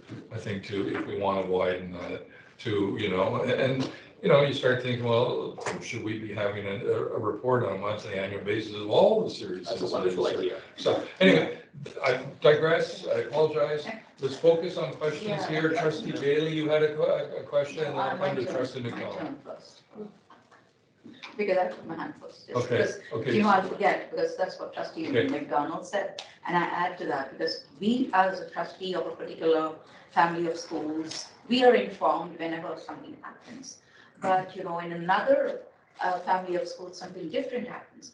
And just for our information and for our education, we need to know what's happening in the board.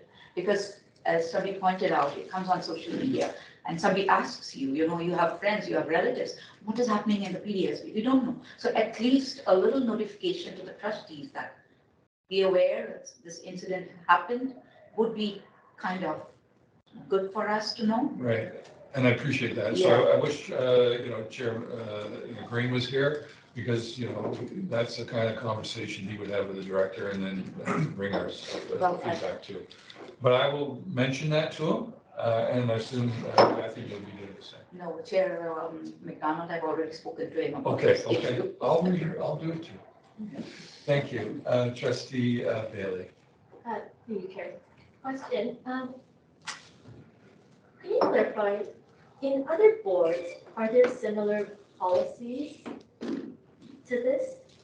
Thank you for the question, and through you, Mr. Chair. I did not find any similar policy in any other board. We will be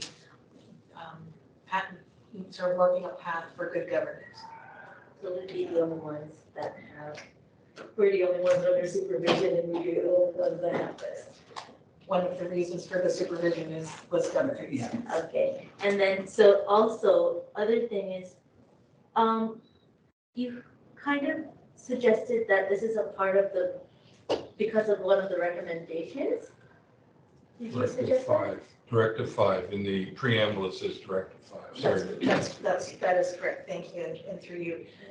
Directive 5 is very focused on governance. There are actually 7 different directives that are based on governance, but 5 is the overarching one that talks about the overall good governance of the organization.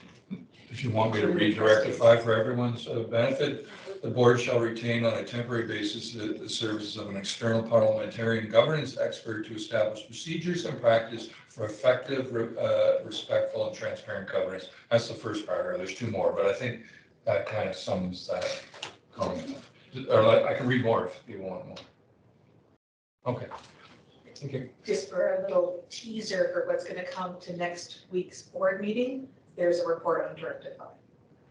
So you'll get the full, what's been going on with Directive 5 at the board meeting on Wednesday.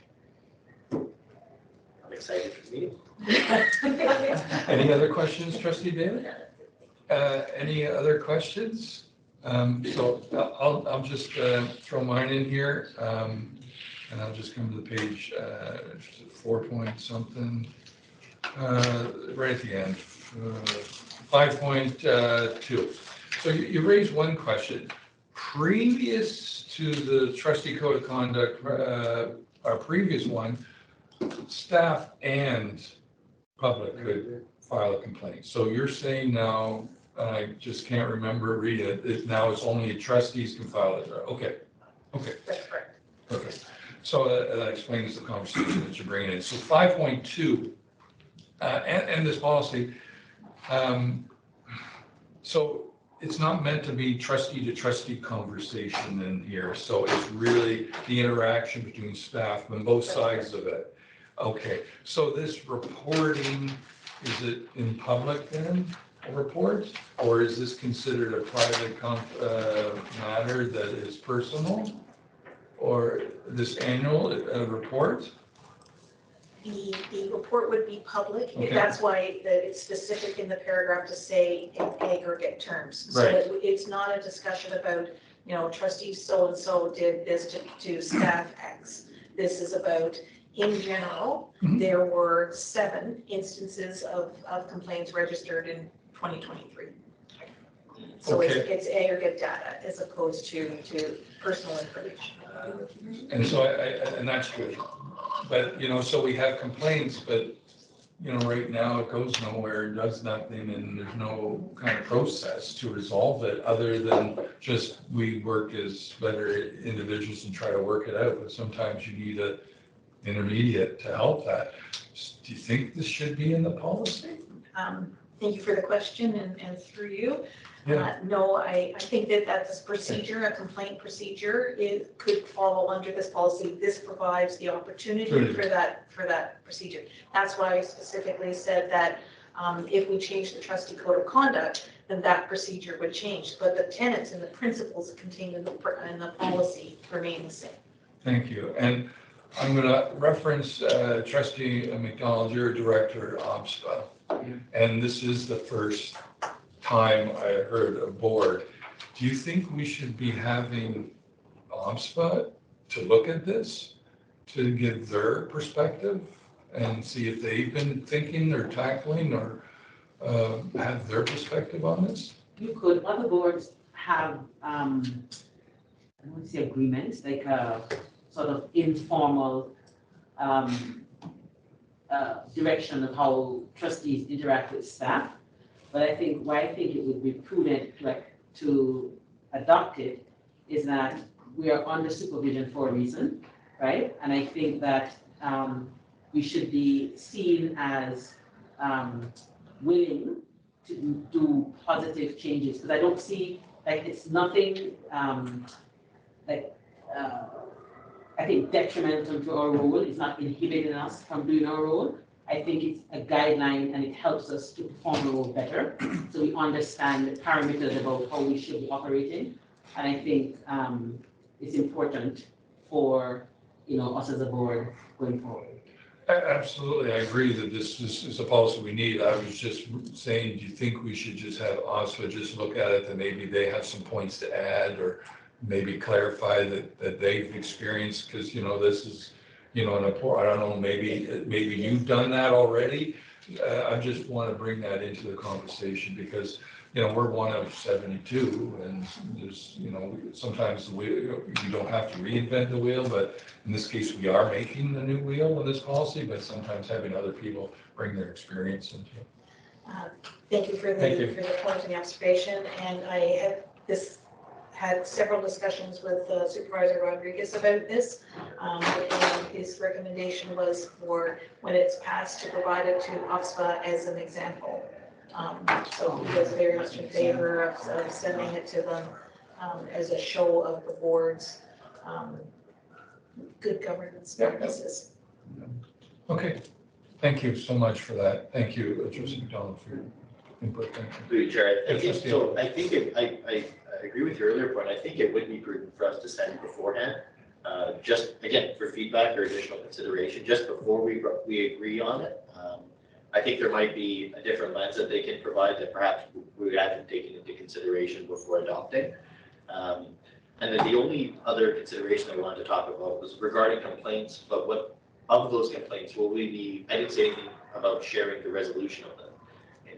Rather than posting, hey, the board's had this many complaints. I think anyone can file a complaint. I think it's important for us to, portray situations in an accurate light and in a positive light. So we should show, this is how many complaints we had. If we're going to file complaints, let's show how many were deemed false or how many were resolved in a positive way. But ultimately, I worry of, that's part of the policy. I'm currently, after the over a little longer, I think I'm comfortable with the way it's written right now, but I don't know if I'm the only one that feels that way. I think more information is needed, and I think I'd rather send off so beforehand, but that's just my 2 cents. Yeah, thank you. The provision does say that the complaints concerns how they were remedied as well. So the reporting mechanism is not just about, there were 6 complaints. I use that as an example to demonstrate that it wasn't going to be personalized. It's more about the aggregate, but it does provide for, it'll be a more fulsome report than that. It's just not personalized. Yeah. So may I ask, when do you intend to, if we pass this, when do you intend to bring this to the board to be approved? Next week? No, Okay. to the, if it passes here, it'll come to the February board. To answer your question, could we just send it to OSFA before that? Or is that something, I don't know, I'm just saying. Yes, please. Well, then, I'm just. That's the decision of the whole board. Well, that's what I'm saying. I'm just saying, I'm not making that decision, but that's what you're trying to frame it. That's my question. That's my question, exactly. Can we set this before, before we get to the board to vote on it?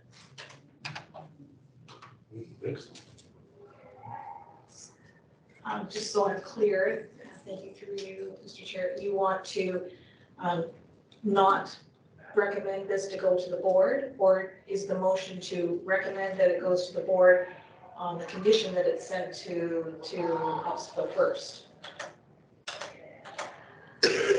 Mike is broken.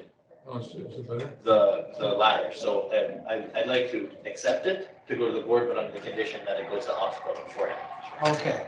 Does the OSFA have a legal kind of a section or, so to whom we can send this, so to get their opinion? Maybe Trustee McDonald can say, do they have a particular? Well, I guess you could send it to the directors, the board of directors to review it. Okay. Or there's no in-house legal. Yeah. And I think in the report, if I heard correctly, our council Locklear checked the, used as a guide, I think, or reference at municipal guides and Oxford's Good Guide of Governance. Because a lot of actually what's in there is in that, like when you go to Fez, you get that governance book, or you can go online for it. So a lot of what is written there is actually in the guide. So it's not like Council Locklear was inventing or creating things.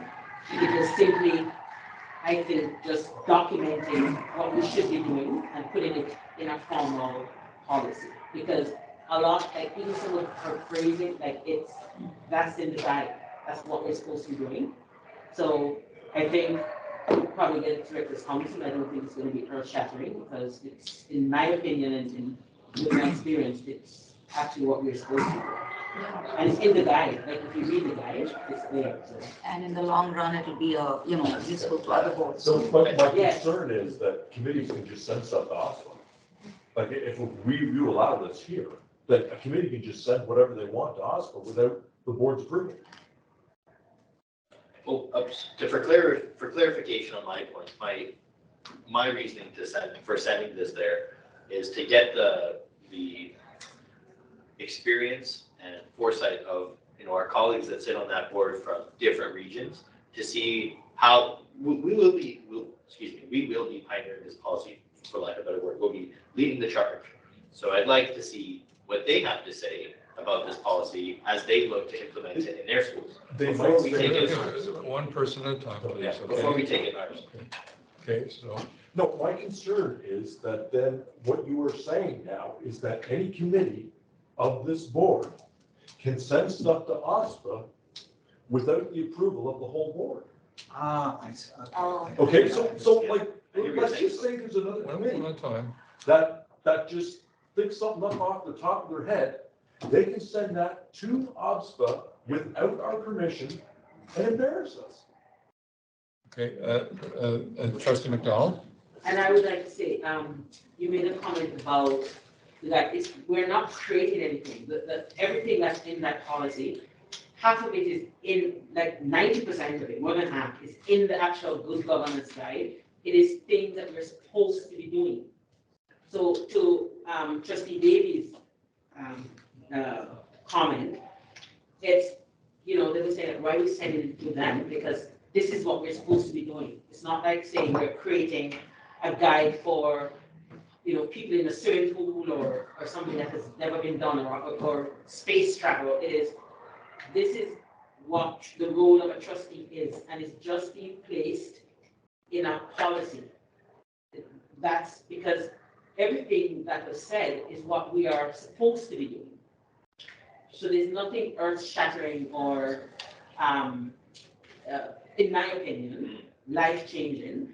So the only difference is that we're going to have it in a policy. It's almost like people, let's say the right to disengage. So before it was law, right? Some boards probably had a formal policy, some boards probably didn't. So it's not like we're creating something, different. It's what we're supposed to be doing. Through you, Chairman. May I respond? Well, no, I think this is, our council here. I can respond. Thank you very much, Mr. Chair. Good comments. Thank you. You're right. This is not reinventing any kind of a wheel. It's just putting it into a code that will be applicable and easy to follow and easier to follow and easier to measure, both from a trustee perspective, but also from a staff perspective, because it's setting up those expectations. But with the response to the set of jobs, but first on the condition, two things come to mind quickly. One is, what if they don't respond and it goes to the board in February? And two, what if it comes back and it has some change or amendment to it? Is that? Well, then we review, and we consider that on the day of, right? Like, I'll be frank here. It's not earth-shattering. It is something that's coming from a book of good guidance. I don't see, and forgive me, I don't mean to sound defeatist at all. I'm just saying from an observatory perspective, I don't see there being a negative impact to asking consultation from our colleagues. about a policy that isn't earth-shattering and is prudent and also first of its kind. I'm just saying more eyes on it, the better. If they catch something we didn't, hurrah. And if they don't, great. That's just my thought. But Trustee Davies made an interesting point about, well, if we do it at this committee, can't any committee just do it? I think they already can. They can, you can, if you're at a committee and you vote to send something to OSPA and your colleagues on that committee say yes, that already exists if I'm not mistaken. And thank you for that. And that's the second point that I wanted to follow on Trustee David comment. As a committee, if we pass a motion to send it to our legal team, send it to back for review, send it to someone for, you would couch us, say, hey, they may not respond. So send it for, put a deadline on it. If they don't, it's kind of stuff. So is that something that from a governance perspective, a committee can do, or does that have to be the whole board? Through you, that's a good question. Committees make recommendations, and those recommendations go to the board, and then the board makes the decision. So just like the staff report has a recommendation in it, and then the board votes on that, minutes from committee meetings are recommendations to the board. So this would be a recommendation to the board, so that at the February meeting, that they would say, yes, that's a good recommendation, send it to OSPA. So then we wouldn't be voting to accept this policy in February. In February, we'd only be voting to send it to OSPA. That's right. That's so for clarity, I'm proposing today that at our February meeting, and again, thank you, Trustee Davies, for tipping that to us. And thank you, Council, for providing clarity. But so my motion's clear. My motion today regarding this policy is to push it to our February meeting where we can vote on whether or not we'd like to send it to OSPA before accepting it as policy. Just to back up that great motion, shouldn't that be done in the February meeting when this report's on the table, that he defer the motion to have it reviewed? Because we can't do that, what he's describing, can we? And what he's describing is a recommendation, that's the recommendation that would go through in the minutes to the February meeting. And the recommendation. At the same time, this policy is going to come for a receipt and approval at the same time. No, if that motion is passed, if Trustee Young's motion here succeeds, the motion at the February board meeting will be to accept the policy on the condition that it's sent to OSPA first. So then it will be sent to OSPA after the February meeting. It won't be sent to OSPA between today and the February meeting. It will be sent after the February meeting. And just out of curiosity, and I don't mean to take us away from this conversation on a specific motion, but this is a public meeting. Yeah. One of us can go and say, hey, what do you think of this too, right? Right, Yeah, so let me go. I believe, right? Yes, absolutely. Yeah, okay, anyway, that being said, I just want to throw that on the table. Yes. So what is your motion that you would like to have voted on? I would like us to propose that on our February meeting, we vote to send this to OSPA formally for consideration from them, and we delay the acceptance of the policy until we receive their feedback. Okay, Catherine brought up another friendly amendment, is that wait for the feedback. Yeah. There should be a timeline. Yeah. How long did, Trustee McDonald, you sit on that board, are they prompt? I guess it depends on, what, right now is PES, they're busy with PES. It's collection bargaining time, so I don't know in terms of what the turnaround time will be. There's certain matters that have to be with immediately, so it's like negotiations, they're prompted that, so I don't know. Do you think if we gave them, say, close to a month? What day is exactly our February meeting? Do we know offhand? 23rd, so we have about a month. Do you think a month would be fair to say? A month after. Oh, sorry, a month after, 4 weeks. To the March meeting, I Yeah. have to see what time, I don't know when the next board of directors will be.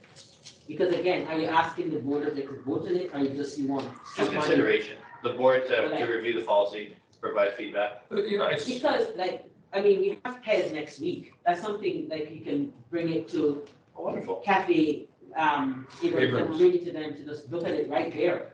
That sounds great, that sounds fantastic. Okay, so So we're talking amongst ourselves, so we're not focusing on a motion. And, I have, here we have to follow process and the whole board of trustees have to do it. Coming back, I want to focus on your motion that you're crafting on what we will be voting. So again, my motion is And to my understanding, to our governance leadership here, that we can either accept this to go to the board meeting. We can either send it back for alterations, we can throw it out. But what you're suggesting, I still think outside our boundaries. I think it has to be in the February meeting that when that motion comes on the table, you say, I want that deferred to OPSPA. Just my understanding of the rules of Do this. that now. The recommendation coming from this committee is to send this policy to OPSPA for, and I'm not sure what you intend by, in the outcome from the review. Just additional feedback. Okay, Maybe they have an addition they want to provide us or. So understood. You want a motion, to, Sorry, looking for Kathy. okay, so understood. So you want a motion to defer, you want a recommendation at the board meeting that we send this to OPSPA for review within a 1 month time period, within the next board meeting time period, right? I don't know when our board meeting is in March. Is there one because of March break? Yes, sir. Okay, so before our next board meeting in March. Yes, sir, that's right. Okay, so that's the motion? Yes, sir. We have the motion recorded? Okay, so do we have a seconder of your motion? Trustee Bailey. So do we have anyone who wants to make comment on this motion? I'm not on the committee. You can comment on it, but you can't vote, to my understanding, correct? Yes. It's just one of those things where I think that will delay this entire process by at least 1 month. Again, I'll ask council, at that meeting, February meeting, can I say, no, let's just implement it now? Of course. Yes. I can. Well, then I guess that's fair. That's democracy. Okay, Trustee Bailey. Can I ask, is there a rush to get this policy implemented? Sorry, is there a rush? To get this policy implemented? Does it delay any other policy or issue or does it delay anything else? Thank you for the question through you, Mr. Chair. There is nothing hinging on the passing of this policy.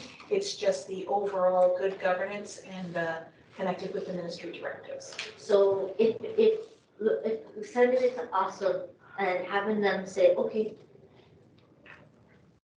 you're doing an awesome job.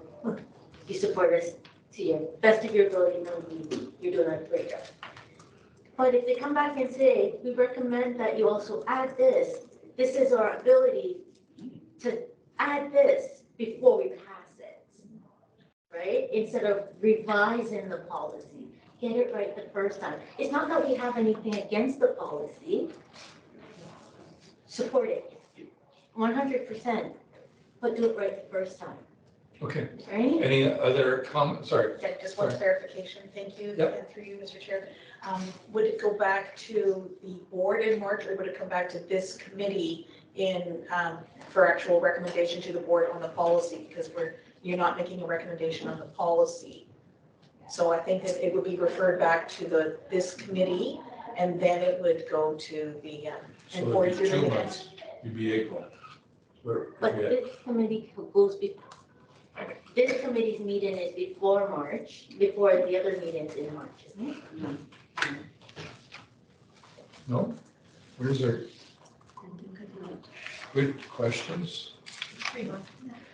And are we empowered to create a special committee? Yes.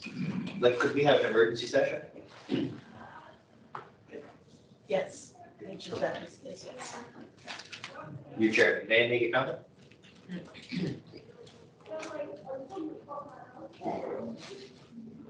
thinking about it. We don't have a governance meeting in March, right? That's correct. No. Sorry, I just wanted to clarify that. Yeah. Okay, sorry, I'm missing everyone. You asked the question and Yes, you got your answer? Yeah, my apologies. Yes, just, I was just asking for clarification if we have the ability to call a special committee as is in the federal parliament. Thank you. Okay, I'm going to come to you to close off your motion. Anyone else want to comment on this before we come to close? Okay, I'll let you close. Yeah, instead of Sorry. doing all of this, I agree with Trustee Cliff. We call a special meeting in March, so that way we can still reach the meeting in March. Wrap it up. Yeah, in closing, and Trustee Davis, good point. We don't have a particular rush. Trustee Bailey made a great point. We'll get it right the first time. We might send to OPSPA and get no changes, and we'll still be able to approve in March. And if they have great, wonderful feedback to add, Trustee Clark had a great question, answered by our wonderful general counsel. You can always call an emergency session to adapt changes and make it to the next meeting. Something struck me from earlier in this meeting. You asked a question if council had had complaints on trustees thus far. And Yes. the answer was yes. Yes, sir. That's why I want to get this done as quick as possible, so that there's a set of rules of engagement. Right now, there's no rules of engagement. And that's why I want this done as quickly as possible. I should be seeing concern through your chair. Okay, so we're going to have a vote on this, and I will just and I mention that you have in February the opportunity to Yes. to bring that and to not accept that recommendation of this committee meeting. Correct. Okay. Okay. All those in favor of referring this to OPSPA for a 1 month turnaround is, I guess, how you've. That is correct. Yeah. All those in favor say aye. Okay, that's 4-2, so it passes. Okay. Okay. So, thank you. Lively and very spirited debate on this, and we'll see where this goes.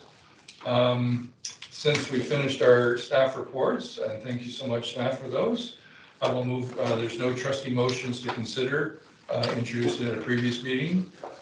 There's no motions for discussion, no trustees motions here. Sorry, yes. I have a motion to consider for the general. General, no, we don't bring. Sorry, maybe I have this for the next governance meeting. Yes. So I'll ask you, Chair, and I'll ask our colleagues to oblige me, forgive me for not knowing. But I'd like to talk about artificial intelligence and the staff policy. A, do we have it? And two, if we do, we need a ratification for it for the inclusion of artificial intelligence, artificially created content through that software. And three, if the policy does exist, does it include that provision? So I need a motion for next meeting too. So the motion would be the staff to provide a report on the status of our artificial intelligence policy and our plagiarism policy for staff. In relation to artificially generated content through softwares like ChatGPT. Okay. Okay.